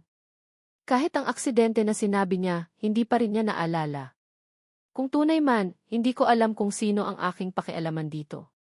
Ginoo, pagkabigkas ko sa kanya. Paumanhin, hindi kita kayang alalahanin. Umatras ang lalaki at umiling sa hindi pagsang-ayon sa mga sinabi ko. Hindi, sagot niya. Kailangan mong maalaala. Kailangan kong ibalik ang Winnie ko. Tumayo si kuya, hawak ang magkabilang kamay ko, habang tumutulo ang mga luha sa mga mata niya. Kilala kita, Winnie, nagkasama tayo noong bata pa tayo. Nagkukunot ang aking mga noo sa naguguluhang boses, habang sinabi ang mga salitang hindi ka kayang alalahanin. Napagtanto ko na dapat na ako ay nagpakita bilang isang nakakaawa sa harap ng tao, kaya ako ay binawi, kinuha ang aking mga kamay, naglinis ang aking lalamunan at nagbasa ng mga salita na hindi ko tunay na kilala sa iyo. Kinuha at niyakap ni kuya ang mga kamay ko, ngunit gumamit ako ng mas maraming dahilan upang makalabas sa kanyang mahigpit na yakap. Patawarin mo ako, hindi kita mahal sa ganung paraan. Dapat kang umalis, bago pa ang asawa ko. Tumakbo sa direksyon ng kusina, iniwan si kuya na nawasak at nawala ng pag-asa. Sige, naghihintay ako sa iyo, hindi mahalaga kung gaano katagal, ikaw pa rin ang mahal ko. Naglakad ako sa pinto, sinilip siya na si Winnie pa rin hanggang ngayon, bago ko buksan ito at lumabas ng kanilang bahay. Pumunta ako sa isang coffee shop sa kanto, para umorder, nang biglang tumawag ang aking nanay. Anak! Mabuti at sinagot mo na ang aking telepono. Inalala kita dahil sa nangyari doon, sana ay malayo na ako sa kanila. At ikaw sa trabaho, huwag ka masyadong nagmamadali, malalaman mo yun? Sige, yun lamang, inaabangan kong makabalik ka dito. Pagkatapos ibaba, ako ay umorder ng kape at pumunta sa opisina. Sa Dimagiba Company. Sinusundo ni Engles Dimagiba ang isang kahon at sumakay sa kotse. Maaari ka nang umalis, saad niya habang patuloy na nakatingin sa kahon nasa kanyang kandungan, ginulat niya na hindi kailanman narinig na ganoon siya magsalita, na may walang damdamin na tunog, kahit na ang kaunting bakas ng sakit sa isang lalaking hindi niya lubusang maintindihan. Pinaghandaan ni Engles Dimagiba at sumakay sa kotse na papunta sa puntod ni kuya, sa itaas, bago magkaroon ng katapusan, ay nakita siya, binuksan ang kahon na pinamimigay niya, at ang kanyang tawa. Pagkatapos ito, nakita ng lahat na si Engles Dimagiba, na dating isang anghel, ay nawala na. Sa mga kasunod na buwan, lahat ng tao na nakasama ni Engles Dimagiba sa huling, maayos na natapos at nagsimula ulit ng mas magandang buhay na tinatamasa ang kanyang tunay na kaligayahan. Nagkaroon ako ng kaunting alaala. Lahat ng ito. Ano ba talaga? Nang makita ko na hindi niya ako maalala, napilitan akong pansamantalang sumuko. Basta't nabuhay siya muli, hindi mahalaga kung pansamantalang hindi niya ako maalala. Matagal pa ang mga araw sa hinaharap. Sasamahan ko siya at dahan-dahang pupunan ang nawalang mga alaala namin. Sa pag-iisip nito, muli akong nakaramdam ng ginhawa. Naghintay ako ng 5 taon, hindi ako natatakot na maghintay ng 5 taon pa. Ngunit sa hindi malamang dahilan, biglang lumitaw sa aking isipan ang mukha ni Engles Dimagiba. Hindi ko alam kung ano ang ginagawa niya ngayon. Siguro nalaman na niya ang aking kamatayan. Hindi ko alam kung paano siya mag-react. Siguro may kaunting pagsisisi siya. Tutal, sinamahan ko siya sa loob ng 5 taon. Sa kwarto, nakaramdam si Engles Dimagiba na nawala ng kulay ang lahat. Hindi niya inakala na balang araw ay mawawala niya ako. Lalong hindi niya inakala na ang pagkawala ko ay magdudulot sa kanya ng labis na sakit. Pakiramdam niya ay malapit na siyang hindi makahinga. Lumalabas na mahal niya ako at sobrang lalim ng pagmamahal niya. Kung naibabalik lang ang oras, tiyak na hindi siya pipili ng ganito. Tratatuhin niya ako ng mabuti at gagamitin ang lahat ng kanyang mayroon upang bayaran ako. Ngunit ngayon, kahit gaano pa siya magsisi, wala na itong saysay. Naaalala niya ang mga salitang sinabi ko sa kanya, na pumunta ako sa mundong ito para sa kanya. Ngayon ay wala na ako sa kanyang mundo. Halos wala na siyang dahilan para magpatuloy na mabuhay. Tiningnan niya ang madilim na langit sa labas ng bintana. 3 araw na siyang hindi kumakain o umiinom, kaya sa sandaling ito ay medyo malabo ang kanyang kamalayan. Hindi niya mapigilang buksan ang bintana. Ang malamig na hangin ay humihip na nagpapanginig sa isang tao, ngunit tila wala siyang nararamdaman. Determinado siyang humakbang sa windowsill. Sa sandaling ipipikit na niya ang kanyang mga mata, isang boses ang biglang tumunog sa kanyang isipan. Kumusta, mayroon kang isang misyon. Basta't makumpleto mo ang misyon, maaari kang manatili sa mundo ni Kuya. Gusto mo bang kumonekta sa sistema at simulan ang misyon? Ang mga hindi pamilyar na salita ay agad na nagpatahimik kay Enes de Magiba. Maaari bang si Kuya ay hindi talaga patay? Siya ay pumunta lamang sa ibang mundo. Agad siyang nagtanong, anong misyon? Sumagot ang sistema sa isang mekanikal na paraan, gawin kang mahalin ni Kuya sa loob ng 3 buwan. Napakasaya ni Enes de Magiba sa kanyang puso. Si Kuya ay talagang mahal na siya hanggang sa kaibuturan ng kanyang buto. Hindi ba napakadali ng misyon na ito? Sigurado na binigyan siya ng langit ng pagkakataon na makabawi sa kanya. Dahil dito, hindi siya nag-atubiling sumagot, sige, tinatanggap ko ang misyon na ito. Muling nagdagdag ng isang paalala ang sistema. Kung mabigo ang host sa misyon, babalik ka sa iyong mundo at mawawala ang lahat ng mga asset magpakailanman, walang natira. Hindi niya kailangang mag-isip tungkol dito at nilagdaan ang kontrata. Kung wala si Kuya, gaano man siya kayaman ngayon, ano ang saysay nito? Higit pa rito, naniniwala siyang hinding-hindi siya hahayaan ni Kuya na matalo siya. Ang mekanikal na boses ng sistema ay tumunog, matagumpay na nakonekta sa sistema. Nagsisimula ng countdown ng 3 buwan. Hinihiling ko ang tagumpay ng host. Pagkatapos ay may isang pagsabog ng nakasisilaw na liwanag. Ipinikit ni Enes de Magiba ang kanyang mga mata at tuluyang nawala ng malay. Nang magising siya, si Enes de Magiba ay nasa isang ganap na hindi pamilyar na mundo. Alam niyang ito ang mundo ni Kuya na binanggit ng sistema. Lahat ay totoo, hindi panaginip. Masaya siya na nagpatahimik ang kanyang isipan upang huwag pansinin kung bakit pumunta si Kuya sa kanyang mundo at paano siya bumalik sa kanyang mundo ngayon. Sa kanyang isipan ay may isang kaisipan lamang na matagpuan si Kuya. Sa tulong ng sistema, mabilis siyang nakarating sa ilalim ng aking bahay. Sa pag-iisip na malapit na niya akong makita, bigla siyang nakaramdam ng kaunting kaba, tulad ng isang babaeng malapit nang makilala ang kanyang kasintahan. Ang kanyang mukha ay hindi sinasadyang namula. Nakita ni Enes de Magiba na napakatawa niya. Kailan siya naging ganito kaingat? Sa kanyang mundo, siya ang paboritong anak ng langit at nakuha niya ang kanyang gusto. Ngayon, dahil sa akin, medyo nag-aalala siya tungkol sa kanyang mga nakuha at pagkalugi. Tumayo siya sa ibaba na naghihintay dahil sinabi ng sistema na ito ang paraan na dadaanan ni Kuya pauwi araw-araw. Hindi nagtagal, nakita niya ang pamilyar na figura na nagdadala ng isang bag ng mga prutas na papunta sa kanya. Pagkalipas lang ng ilang araw, mukhang mas malusog ako kaysa dati. Magaan ang aking mga hakbang at may ngiti sa aking mga labi, mukhang maganda ang aking kalooban. Lumapit si Enes de Magiba sa akin hanggang sa magkaharap kami. Siguro dahil hindi ko pinapansin ang daan, dumiretso ako sa kanyang yakap. Medyo nahihiya akong itinakip ang aking ilong habang humihingi ng paumanhin. Paumanhin, paumanhin. Nahulog sa lupa ang prutas sa aking kamay. Nakita ko lang na yumuko para pulutin ito, habang bumubulong, huwag kang mabasag. Ngayon ang mga paboritong uri ni Winnie. Sa tamang sandali na pinulot ko ang prutas at tumingala, nagtagpo ang aming mga mata. Natakot akong umatras ng ilang hakbang. Enes de Magiba? Bakit siya narito? Nang makita ang nagulat kong mga mata, parehong nagulat at masaya si Enes de Magiba. Sa likas na katangian ay gusto niya akong yakapin. Kuya! Bago pa man ako makapag-react, niyakap na niya ako sa kanyang mga bisig. Sa hangin ay ang pamilyar na amoy ng orange. Agad akong natauhan. Biglang lumakas ang aking puso. Ito talaga siya.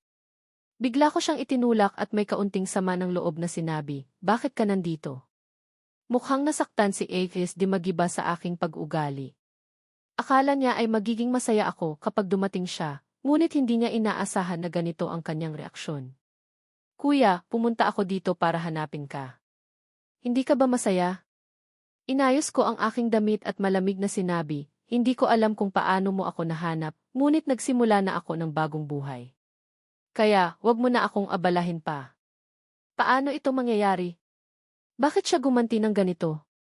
Medyo hindi makapaniwala si Elias de Magiba, ngunit sa lalong madaling panahon ay bumalik siya sa kanyang katinuan.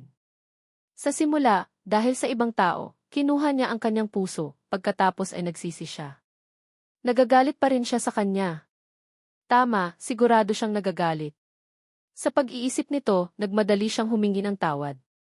Humihingi ako ng paumanhin, kuya. Dati ay kasalanan ko. Narinig ko na ang recording na ibinigay mo sa akin. Naiintindihan ko na ang mga nangyari noon ay naintindihan kita ng mali. Kaya ako narito para sabihin sa iyo na ang taong mahal ko sa aking puso ay palagi kang ikaw. Maaari mo ba akong patawarin? Basta't patawarin mo ako, gagamitin ko ang aking buong buhay upang bayaran ka. Maniwala ka sa akin, maaari tayong magsimulang muli. Nang marinig ang kanyang sinserong paghingi ng tawad, natuwa lang ako. Naiintindihan ko kung bakit siya pumunta sa aking mundo. Siguro katulad ko, nakakonekta siya sa sistema. Kahit na hindi ko alam kung ano ang kanyang misyon, sa ngayon ay wala na akong interes. Nagsimula na ang aking buhay. Ang Angels de Magiba at ang mga bagay sa sistema bago iyon ay lahat ng nakaraan. Higit pa rito, ang muling pagkabuhay ni Winnie ay may ilang kinalaman sa kanya. Ayaw kong lumampas. Pinalalahanan ko lamang si Angels de Magiba tapos na tayo. Hindi kita sinisisi, kaya hindi kailangang pag-usapan ang tungkol sa pagpapatawad. Sa sandaling mapagtanto mo ang katotohanan ni Gabi, umaasa ako na makikita mo ang tunay na kaligayahan. Ngunit kahit sino pa ang taong mahal mo, ang kaligayahan mo ay hindi ako. Pakiusap, huminto na kayo dito. Huwag mo na akong hanapin pa. Pagkatapos kong sabihin iyon, kinuha ko ang bag ng prutas at umalis. Sa likod, nanatili pa ring nakatayo si Angels de Magiba, naguguluhan pa rin. Hindi niya maintindihan kung bakit sa napakaikling panahon ay tila naging ibang tao ako. Akala niya kapag nagkita kaming muli, matutuwa ako tulad niya, o kaya isisihin niya ako sa mga nagawa ko sa kanya noon, pero wala akong sinabi. Sobrang lamig na parang hindi niya ako nakilala. Bakit kaya? Hindi maintindihan ni Angels de Magiba. Maaari niya lamang aliwin ang kanyang sarili na marahil ay masyado akong nagagalit at ayaw makipag-usap sa kanya.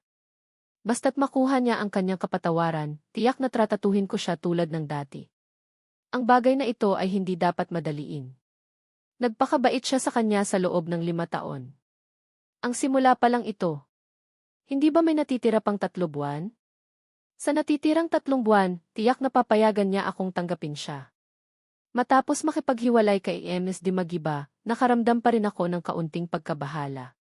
Tila hindi pa rin niya alam ang layunin ko sa pakikipagkaibigan sa kanya dati.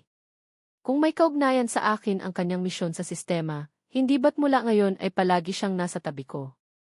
Medyo nairita ako. Napakakomplikado ng aking damdamin para kay Angels de Magiba. Hindi ko nga rin masabi kung ano ang aking nararamdaman. Ayos lang, wag na natin itong isipin. Ang pinakamahalaga ngayon ay kung paano maibalik ang alaala ni Winnie. Kinuha ko ang susi para buksan ang pinto at inilagay ang prutas sa mesa. Habang sinusuot ang aking apron, pumunta ako sa kusina.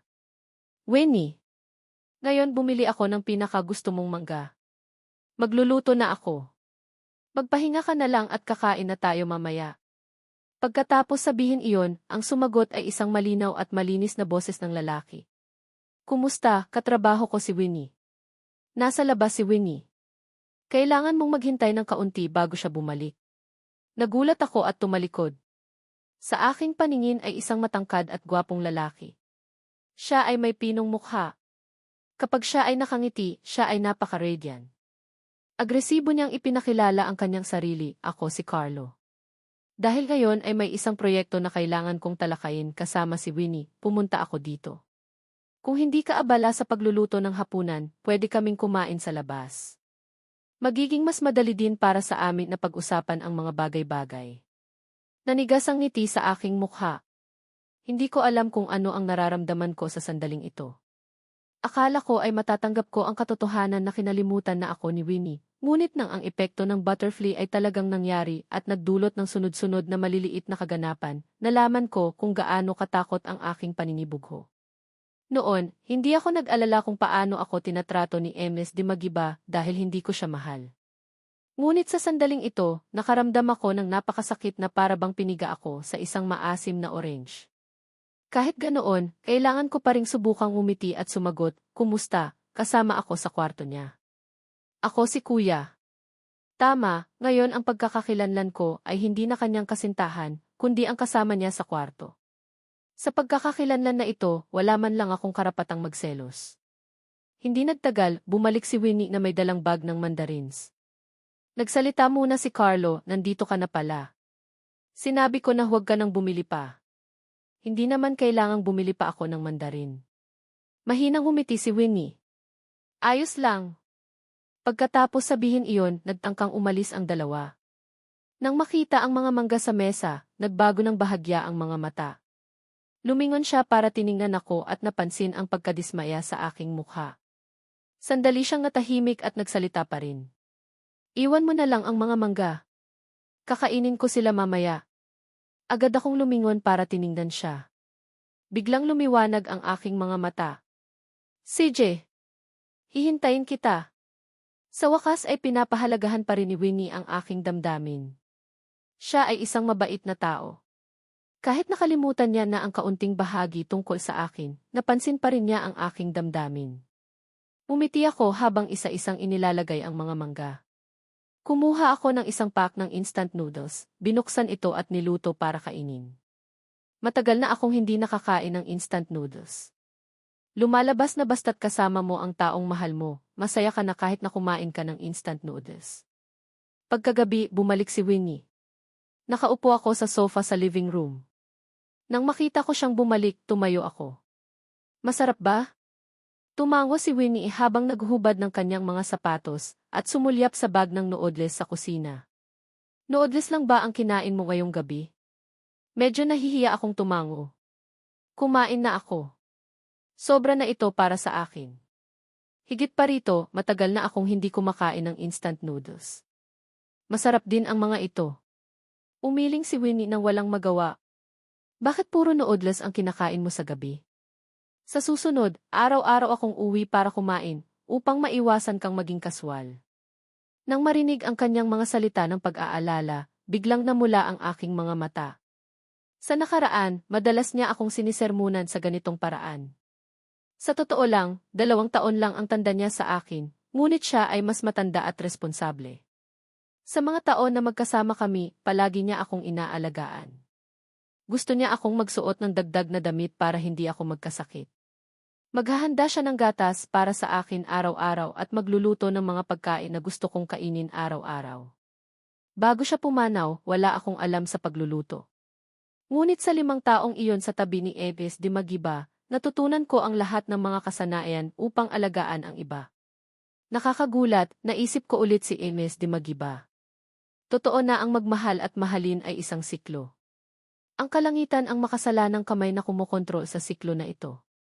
Umiling ako para alisin ang kakaibang kaisipang ito sa aking isipan. Kinaumagahan, paglabas ko, nakita ko na naghihintay sa ibaba si Eves de Magiba. Tila matagal na siyang naghihintay, napakaraming hamog sa kanyang mahabang pilikmata. Ang kanyang hitsura ay kapansin-pansin at matangkad, ang kanyang mga pisikal na katangian ay pinong. Nakatayo sa ibaba ng gusaling ito, hindi siya umaayon sa kapaligiran. Nang makita niya akong lumitaw, sabik na kinuha ni Eves de Magiba ang agahan at pumunta sa akin. "Kuya!" Inilagay niya ang agahan sa aking harapan. Ang kanyang boses ay naglalaman ng kaunting pagsusumamo. "Ito ang lahat ng mga pagkain gusto mong kainin. Binili ko ang mga ito mismo." Nang makita ang agahan sa aking harapan, hindi ko napigilang maging masaya. Huminga ako ng malalim at muling seryosong sinabi, "Sinabi ko na sa iyo, huwag mo na akong hanapin pa. Bakit ayaw mo pa ring makinig?" Mukhang nasaktan si Eves de Magiba. Siya ay napakayabang at bihira niyang ipadama ang kanyang kalungkutan. "Gusto lang kitang tratuhin ng mabuti." Itinulak ko ang kamay niya. Sinabi ko na, hindi ko kailangan ang mabuti mong pagtrato. Eves de Magiba, sasabihin ko itong muli, hinding-hindi kita patatawarin dahil hindi ko kailanman sinisi ka. Tapos na ang mga nangyari noon. Ngayon nagsimula na ako ng bagong buhay. Umaasa ako na gagawin mo rin iyon, ayos ba? Ang aking boses ay may kaunting pagkaubos. Sa pagkakataong ito, kahit na si Avis di Magiba ay napansin ito. Medyo napahiya siyang binawi ang kanyang kamay. Ang kanyang magandang mukha ay puno ng pagkadismaya. Kuya, hindi mo ako maintindihan. Maaari mo akong pagalitan, pwede mo akong kamuhian, pero maaari mo bang huwag akong bigyang pansin? Dati ay minamahal mo ako ng labis. Paano ka biglang naging ganito kalamig sa akin? Hanggang sa puntong ito, hindi ko na gustong magpanggap. Seryoso ko siyang tiningnan at isa-isang sinabi ang mga salita. Etes di Magiba, hindi kita minahal. Maaari kang umalis ngayon. Pagkatapos sabihin iyon, tumalikod ako at naglakad papalayo. Hindi ako tumingin sa likod. Hindi kita minahal. Ang pangungusap na ito ay parang isang bangungot na sumisira kay Ms. di Magiba. Hindi niya na malinaw na makilala kung ano ang totoo at kung ano ang hindi. Imposible na hindi niya ako mahal. Bawat araw sa 5 taong iyon, bawat maliit na detalye ay hindi nagpapakita ng kasinungalingan. Sinabi niya ang mga salita sa galit, tama?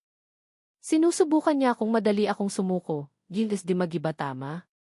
Hindi siya tumigil sa hipnotismo ng kanyang sarili at dapat ganito yun. Siya ay magkakaroon ng isang personal na pagpupulong kasama siya upang linawin ang lahat. Sa mga sumunod na araw, palagi kong nakikita si Aries di Magiba sa ibaba. Sinubukan ko na sadyang iwasan siya, kaya napakaliit ang mga pagkakataong makaharap ko siya. Hanggang dumating ang araw ng Pasko. Nakatakda akong makipagdat kay Winnie para sa hapunan sa isang restaurant dahil matagal ko nang pinaghahandaan ang hapunan na ito. Natakot akong tatanggihan ako ni Winnie. Kahit ngayon ay napakagalang niya sa akin, ngunit palagi siyang nagtatago ng distansya. Nang marinig ko ang kanyang pagsang-ayon sa aking paanyaya, natuwa ako. Dati sa tuwing Pasko, nagpapanggap siyang si Santa Claus para maghanda ng regalo para sa akin. Sa pagkakataong ito, ako naman ang magbibigay sa kanya ng isang sorpresa. Dahil dito, nagsuot ako ng damit ni Santa Claus kaninang umaga. Hinihintay si Winnie na makarating sa restaurant. Ang kapaligiran ng gabing Pasko ay kahanga-hanga. Ang buong restaurant ay napuno ng masayang kapaligiran. Nang lumitaw si Winnie, hawak ko ang regalo at sumayaw sa kanyang harapan na may masaya at tawa. Pagkatapos kong sabihin, inalis ko ang peking balbas sa aking labi at ibinigay ang regalo sa kanyang harapan. Buksan mo at tingnan mo kung ano ang regalo na inihanda ko. Ngumiti si Winnie at binuksan ang kahon ng regalo. Sa loob ay isang scarf. Dahil hindi ako pamilyar sa pananahi, ang buong scarf ay baluktot at hindi maganda. Ngunit sa hindi malaman kung bakit, nang makita ni Winnie ang scarf, nakaramdam siya ng pagiging pamilyar at init. Tumawa siya, isinuot ito sa kanyang liig at magiliw na nagpasalamat. Salamat! Napakainit ng scarf. Nang marinig ang kanyang tawa, nakaramdam ako ng higit pang katamisan kaysa sa pag-inom ng pulot. Lumingon ako para umupo, ngunit hindi ko pinansin ang Christmas tree sa likod. Biglang bumagsak ang puno at kung saan ito nahuhulog ay diretso kay Winnie. Sa sandaling iyon, ang imahe ni Winnie sa araw ng aksidente ay lumitaw sa aking harapan. Ang kanyang maputlang mukha na puno ng dugo ay naging isang bangungot na umaaligid sa akin sa loob ng 5 taon. Sa pagkakataong ito, hinding-hindi ko hahayaan na maulit ang trahedya. Nang hindi nag-iisip, sumugod ako patungo kay Winnie. Kasabay ng malakas na ingay, bumagsak ang Christmas tree, ngunit hindi ako nakaramdam ng sakit tulad ng inaasahan ko. Ipinikit ko ang aking mga mata. Matagal pa rin akong hindi nakabalik sa aking katinuan. Sa wakas, malambing akong itinulak ni Winnie. Kuya, ayos ka lang. Idinilat ko ang aking mga mata. Sa sandaling ito, nalaman ko na may isang taong nagprotekta sa akin noong bumagsak ang puno, kaya hindi ako nasaktan. Nagulat na sumigaw ang lahat, bilisan niyong tawagan ang ambulansya. May nasugatan. Hindi ko alam kung may panganib sa kanyang buhay. Sa pagtingin sa baba, nalaman ko na ang taong nakahiga sa lupa ay si Aries di Magiba. Kasama ang ingay ng mga tao, sa tabi ko, patuloy na tumutok ang ilaw sa operating room na may matinding at hindi inaasahan na pagbabanta. Ngayon, magulo ang naiwan. Sa ambulans, papunta sila Winnie na nagpakita ng pag-aalala sa kanya. Mayroong mga tanong sa kanyang mata. Sa sagot ko na may hindi, nagbabahagi ako ng matinding pakiramdam ng walang kabuluhan. Sa sandaling ito, ako rin ay bumalik doon sa nakaraan. Nagdadasal lamang ako sa Panginoon dahil hindi karapat-dapat na magbago ng ganito na wala na sa amin. Ito ay ang nakatakdang misyon at wala akong magagawa. Ang mga salita na kung mahal mo ako, magpapakasal ka ba kay kuya, ang gumamot sa akin. Sila ay mga pangyayari at hindi dahil sa mga salita, sa kanilang mahihirap na paghihiwalay, umaasa lamang ako na makikita nila ang isa't isa, na mamahalin kung sino sila. Sa wakas, nangyari ito. Ang pagtatapos. Si Kuya at Winnie ay umupo, may paghihintay at kaunting sakit, umaasa na mapawi ang kanilang paghihirap na ang kanilang mga mata na naghihintay kay Ms. Dimagiba upang ipakita ng buo. Itong sinag ng pag-asa, kung mayroong katarungan sa pagitan nila. Dahil nag-aalangan akong magtiwala sa sistema, iyon ang paraan kung paano ko nakilala si Ms. Dimagiba sa loob ng 5 taon. Palagi akong nasa tabi niya bilang manliligaw niya dahil iyon lamang ang paraan upang hindi ako mapagdudahan. Sa simula, kinasusuklaman niya ako at madalas niya akong inuutusan na gawin ang mga simpleng bagay tulad ng pagpunta sa bar sa hating gabi para sunduin siya pauwi o maagang pumila para bumili ng almusal. Kinailangan ko pang aliwin ang lalaking gusto niya na maging masaya. Napakaraming maliliit na bagay na ito kaya nakalimutan ko na ang kahuli-hulihang bagay na hiniling niya sa akin ay ang mag-donate ng puso sa lalaking gusto niya. Winnie, alam mo ba, basta't nakumpleto ko ang 100 bagay, permanenteng aalis ako sa mundong iyon. Kaya kahit mag-donate ako ng puso o hindi, mawawala pa rin ako sa mundo na iyon. Kahit na talagang kailangan niya ang aking puso, basta't makabalik ka, handa akong mag-donate. Kaya natural na sinang-ayunan ko ang kanyang kahilingan. Pagkatapos noon, totoong umalis ako, ngunit nagsisi siya. Akala ko na ang mga bagay na ginawa ko sa loob ng 5 taon ay nagpakilo sa kanya. Pagkatapos ng lahat, ang lalaking gusto niya ay hindi talaga isang mabuting tao. Nagpanggap lang ako, ngunit naniwala siya. Sa totoo lang, medyo kaawa-awa rin siya.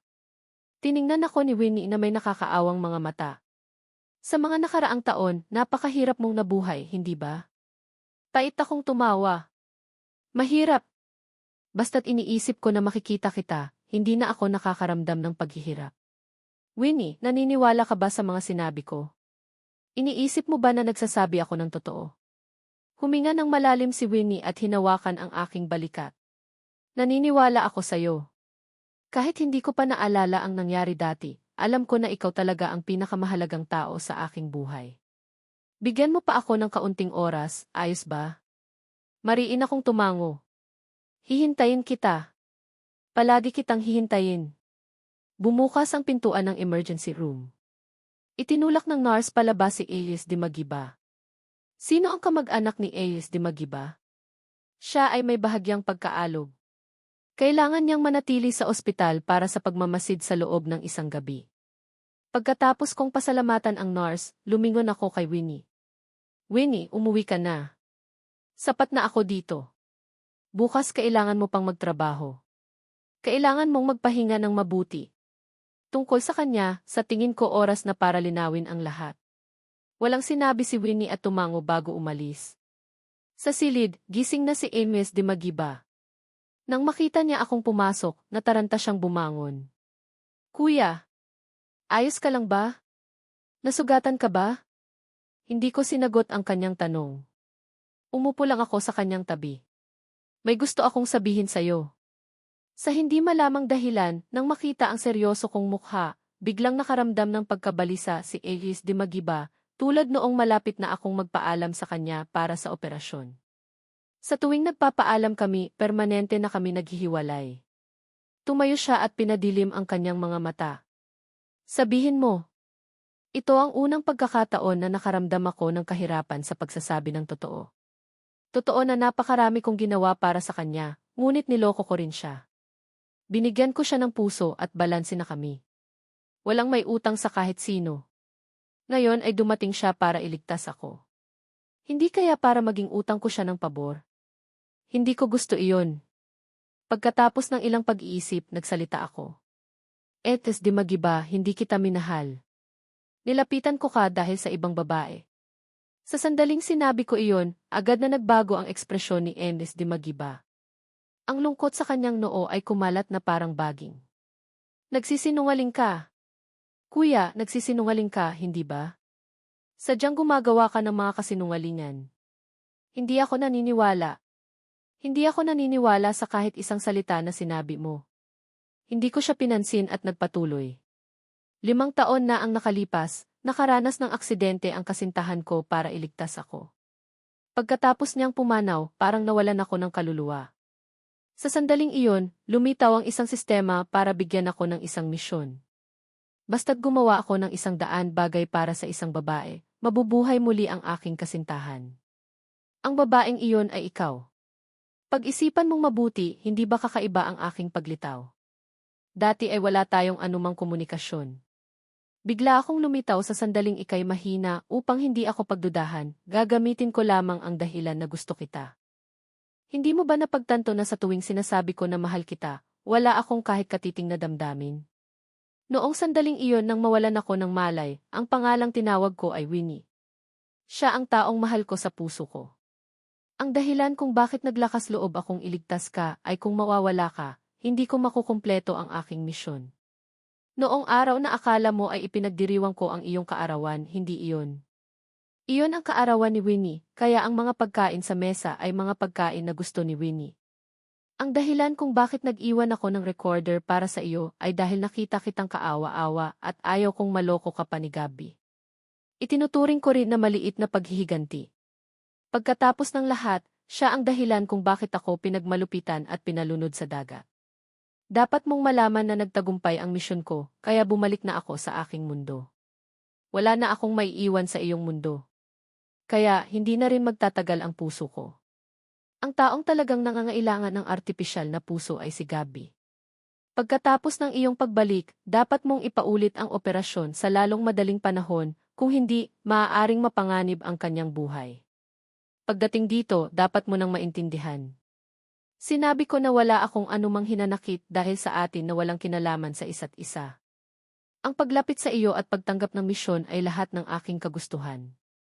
Kaya, hindi kita kailangang sisihin o pagsisihan dahil kahit gumawa ka ng mabuti o hindi mabuti sa akin, wala akong pakialam. Ang taong mahal ko ay hindi ikaw. Dahil hindi kita mahal, matitiis ko ang mabuti mong pagtrato sa ibang lalaki. Dahil hindi kita mahal, hindi ko kailangang pakasalan ka. Dahil hindi kita mahal, hindi ako nagsiselos. Alam mo na ang katotohanan tungkol sa kung ano ang sinabi ko. Dahil nakakonekta ka rin sa sistema, hindi ba? Marahil ang misyon mo ay ang pagbayarin mo sa aking mga nagawa. Kung gayon, pinatawad na kita. Maaari ka nang umalis. Sinabi ko ang maraming, kaya hindi nagkaroon ng pagkakataon si A.S. Dimagiba na sumingit. Pagkatapos niyang marinig ang lahat ng sinabi ko, nalaman niya na wala siyang dahilan para tumutol. Sa katotohanan, sa sandaling bumagsak ang Christmas tree sa restaurant, alam na niya ang lahat. Napakatawa. Sa simula pa lamang, gusto niyang maghanda ng sorpresa para sa akin, ngunit hindi niya inakala na makikita niya ang taimtim kong pagmamahal sa ibang babae. Hindi niya pa kailanman nakita na gumawa ako ng ganitong pagsisikap. Ang ngiti ko ay para sa ibang babae. Naging halos baliw na siya. Pagkatapos ay dumating ang hindi inaasahang aksidente. Hindi niya inakala na handa akong isakripisyo ang aking buhay para sa ibang babae. Nakakagulat na sa pagkakataong ito, ang aking mga mata na tumitingin sa babaeng iyon ay puno ng pag-aalala. Mula sa simula hanggang sa katapusan, isa lamang siyang biro. Ang tinatawag na pag-ibig na kanyang inilarawan ay instrumento lamang upang buhayin ang ibang babae. Huwag kang magtaka kung bakit ang aking tingin sa kanya ay puno ng pag-ibig, ngunit palagi niyang nararamdaman na dumaraan ako sa kanya para makita ang ibang tao. Sa ngayon lamang niya naunawaan ang aking sinabi. Pumunta ako sa mundong ito para sa iyo. Napakatawa. Sobrang nakakatawa. Wala siyang nalalaman kung dapat siyang malungkot o magalit. Palagi niyang ipinapalagay na ako ay nagsasabi ng taliwas sa aking ikinikilos. Hanggang sa nailahad na sa kanyang harapan ang katotohanan, naniwala siyang ang kanyang misyon ay hindi para sa akin na patawarin siya, kundi para maging pag-ibig ko sa kanya. Wala siyang sinabi. Tumayo ako. Sinabi ng doktor na wala siyang malaking problema.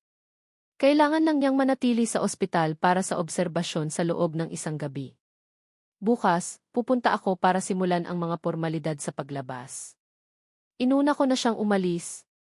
Akala ko pagkatapos ng mga sinabi ko ngayong gabi, dapat niyang maintindihan. Kinaumagahan, nagdala ako ng agahan sa ospital. Nang makarating ako roon, natapos na ni A.S. Dimagiba ang pag-iimpake ng kanyang mga gamit. Nakatayo siya sa pintuan na naghihintay sa akin. Nang makita niya akong lumitaw, umiti siya. Tapos ko na ang formalidad. Kahit hindi kami nanggaling sa iisang mundo, pareho ang pamamaraan ng mga kailangan gawin. Naguguluhan kong tiningnan si A.S. Dimagiba. Sa sandaling ito, mukhang naging ibang tao. Nagbago siya ng maraming. Mukhang naiintindihan niya ang kung ano ang aking iniisip, nagboluntaryo siyang magpaliwanag, pinag-isipan ko na ang lahat. Noong una ay nagpumilit lamang ako dahil nag-isip ako na sobrang dami ng pagmamahal na ibinigay ko sa iyo, ngunit hindi ko ito ginamot ng maayos. Sa ngayon, nakita na natin ang isa't isa, wala na akong dapat pang ikalungkot. Higit pa rito, tama ka. Ang misyon ko ay para sa akin na patawarin ka. Ngayon na pinatawad na kita, maaari na akong bumalik kahit kailan ko gustuhin. Bago ako bumalik, maaari mo bang samahan ako sa loob ng 3 araw? Huwag kang mag-alala, hindi ako magkakaroon ng labis na kahilingan. Gusto ko lang kayong kumain na magkasama, tumingin ng magagandang tanawin at pagkatapos ay babalik na ako. Hindi na kita guguluhin pa. Nag-atubili ako sandali ngunit tumango pa rin sa huli. Hindi rin inasahan ni A.S. Dimagiba na gumagawa ng tunay na pangako sa isang tao na talagang hindi pagmamahal sa kanya. Nagawa niyang tiisin na hindi siya magustuhan ng kahit sino. Iyon ang nakaraan, anuman ang nangyari, taimtim siyang inilalaan ang kanyang emosyon para sa kanyang mga pakikipagrelasyon na walang kontrol para itong i-on at i-off. Kaya tanggapin ang lahat na ginawa ng langit, magpanggap tayo na gumawa ng plano. Sa susunod na 3 araw, napakadetalyado nilang pinlano para pumunta sa isang amusement park, at sa gabi ay magkakaroon ng fireworks din na magkasama. Magluluto ako ng masarap para sa kanya upang kumain. Sa daan ay pumunta upang hanapin ang mga espesyal at masarap na pagkain. Pagkatapos, sa wakas ay taimtim akong paalam sa kanya pagkatapos ibigay siya ng isang presentasyon. At kung ito ay pinlano, magsisimula kami upang makapagpadala tayo sa ganoong mundo. Sa matagal na pananatili ko dito, mas madalas akong lumalabas, pagpunta sa labas ay makapagpapataas ng aking spirits, lalo na kapag nagpunta ako ng pasyal na hindi ako makapaniwala. Dito na rin magbibigay, napakahirap talaga akong lumaki ng malaki-laki para hindi mapalad. Para sa kanila na magkasama, maging kapwa na mayaman at magkasama na makapunta at magpakain ng mga ibon. At ang mga taong tumalon doon ay mas tumatawa, ngayon ang taglagas ang gusto kong makita sa ngayon ay lalo nang dumating. Para sa mundo, gusto kong magkaroon ng iba't ibang uri, sa kabilang banda, sa katunayan. Tama sila. Gaya ng paraan. Sa daan patungo sa park, tinitingnan ko siya na may napakataas na paggalang, napakalayo at napakamahal, hindi ba iyon dahil siya ay kasama ng malaking bilang ng Ginoo na nakatingin sa amin? Hindi ko alam ang gagawin ko sa ganitong pananaw. Magkaroon ng isang maayos na oras sa araw na ito. Sa aking kalungkutan at kapuspalad, gusto kong sabihin. Patawarin ang katotohanan. Kahit ilang araw na nakalipas, gusto kong magpakasaya rin sa sarili ko kung may maganda mangyayari. Sa aking sarili, ako ay hindi naglalakas loob. Gabi na rin nang malapit nang simulan ang fireworks. Nang makita kong umangat siya ng pait, nagkusa naman ako. O, wala na bang natitira? Taimtim kong nagnanais ang pagpalain sila. Si Anne, kung bibigyan kita ng isang kahilingan. Ano ang hihilingin mo? Para kinaituhan ang tainga, nakita niya na malapit na siyang mag-isip. Nakatitig siya sa langit at tumawa, hinihiling ko na sina Winnie at Kuya ay magpatuloy sa hinaharap at makasama. Habang tumatawa, hindi na mapigilan ni Dimagiba ang kanyang mukha upang pagtakpan ang lahat ng makasama niya. Dahil nagpunta siya para makita ang kaibig-ibig na palabas doon. Kahit ano. May maganda at mabilis. Napakaraming tao ay dapat na mamatay, kaya nagbibiro din ako para sa lahat. Iyon lamang ang aking nais, gusto ko ang huling kapayapaan sa loob at labas ng puso ko. Ngunit magtatagal. Sa buong gabi, gusto ko rin maging isang masaya kasama ang fireworks. Iyon lang talaga. Wala pa ring napansin? Hapon na, hindi ko hinayaang magkaroon sila ng maayos, kaya pumunta muna kami at gumawa ng mga plano, pagkatapos nakabalik kami at ganoon din.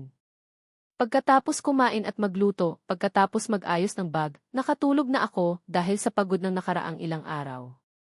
Kahit nakakapagod, nasubukan na ang ganitong uri at naiwan na, para makapasok, magpunta ulit ako sa lugar. Sa 2,000 piso magpapakain ng taong pinangungulila. Dahil maraming pagkakataon, ayaw kong magkaroon ng hindi maganda kaya iniiwasan ko. Maganda rin ang pag-aalala ang mga manggagawa tungkol sa pera at hindi napipilitan ang sarili sa aking mga paggala. Hindi napakahirap na magawa. Hindi ko gusto kapag hindi na ako makapaghanda. Ito at pagpili ng mga pagkain para magkasama. Ang mundo ay nagpabago ng hindi mapigilan, naglilibot at kumakain. Kung ano pa ang mas maganda tungkol doon? Hindi ko talaga alam. Kung hindi ka naglalakad, huwag kang pumunta sa mga tao. Para ituloy ang hindi sinasabing. Paglabas mo, napansin mo na may ibang nangyari at ang mukha ay malungkot. Hindi nagtagal nagkita kami muli. Wala nang napansin. Hindi ko na sinabi na kung paano ako pupunta kapag ang bawat gabi ay bumabalik mula dito. Ang mga gabi na iyon, hindi ako nakatingin sa kalangitan. Iyon ang nagbigay sa amin ng maraming magagandang bagay. Magtitiwala lang ako na lahat ng ito ay nangyari ay naudyukan ng malupit na mga nangyayari. Iyon lamang sa panahong ito ay nakita na lahat ng ito sa wakas ay lumabas na, wala akong magagawa ngunit sumagot. Ikaw. Ang matinding lungkot ay kumalat sa mga mata. Huli na para makita na ang kanyang nararamdaman o malapit lamang. Lagi nang matindi ang aking kasanayan sa kumpidensyal na ginagawa at nakasulat. Napatawad na kita. Anong mga sinasabi niya? Hindi ko na kailangan pang magpatuloy? Sa lahat ay dahil ang malupit na aksidente ang nag-udyo. Walang mga pakinabang sa paglalakad na ito sa kanyang panig. Siya, kung wala na, magagawa niya na ang kanyang nais mangyari. Ngunit talagang malupit na mahalin itong mga maling nararamdaman na may mga ginawang masama. Ano? Sa mga hindi malaman na kaisipan, ano ba ang mangyayari pa? Pagkatapos, may mga sinabi rin sa akin na hindi ko alam pa, alam lamang ang mga boses mula sa It's Over. Your mission ay tapos na, bye. Sa katotoo lamang, kapuspalad na hindi ko pa nakuha ang mga sagot. Iyon lamang. Sa sandaling ito sa kabila ng nagmamahal na mata ang natapos na ay nawasak ang hindi ko pa nalalabas na kaluluwa. Sa sandaling alam ang tunay na pagmamahal. Ako, kasama ni Winnie, matatag na mahigpit na nagyakapan dahil sa mga sinabi na hindi mapigilan. Ayos lang, ayos lang. Nakakaukit ng husto kapag ang lahat ay nawasak na para sa tunay. Ako at sino na nagdesisyon na kung ano ang kailangan. Paano naman dito? Ito ngayon. Hindi lang ako at ikaw ay palaging mananatili rito. Hayaan na matapos na tayong magsaya at maging ayos ang lahat. Sa huli, ang lahat ay nagkaroon ng masaya. Napuno ng ngiti at lumuluha na nag-usap at nagtawanan sa mundong iyon magkasama na palaging naging at ngayon ay ganap na. Wala na. Hindi ko alam kung kanino magsisimula dahil lumipas na ako. Dahil nakita kong maigi nang wala akong kailangan maliban na kailangan niyang magpatuloy. Sa kanya at kanyang kamay magkasamang gumagawa ng pagpasya na lumayo kay Dom. Lumayo na ako. Sa wakas ay lumisan na, habang sumasalamin ang pag-aalala at hudyat, gumagawa ng isang kahanga-hangang buhay ng nag-iisa. CJ. Ito ang nangyari. Habang naglalakad sa ilalim ng araw ang dalawa ay nahulog sa kailaliman ng bawat yakap. Tapos na ang misyon. Tahanan ni. Habang ako nagtatrabaho ay nakita ko silang lahat ay naglilingkod at patuloy na nagmamahalan. Ang masaya ay sa kanila at ang katotohanan ay na sila ay magkaiba pa rin at sa pamamagitan ng kanilang pag-ibig ngayon. Hindi naging totoo na lahat ito ay napatawad na noon pa man at nakagagamot. Hindi na ganoon kapanganib. Alam ko na si Kuya ay mas mabuti pa kaysa sa hindi namin makakaya. Maging masaya. Ngayon ang iba ay maihudyat. Pagkatapos makita na masaya at ayos na si Kuya, umalis na ako at sinundan ng mga bagong nangyayari na nakagagaling. At gayon, nagtatapos na ang kwento.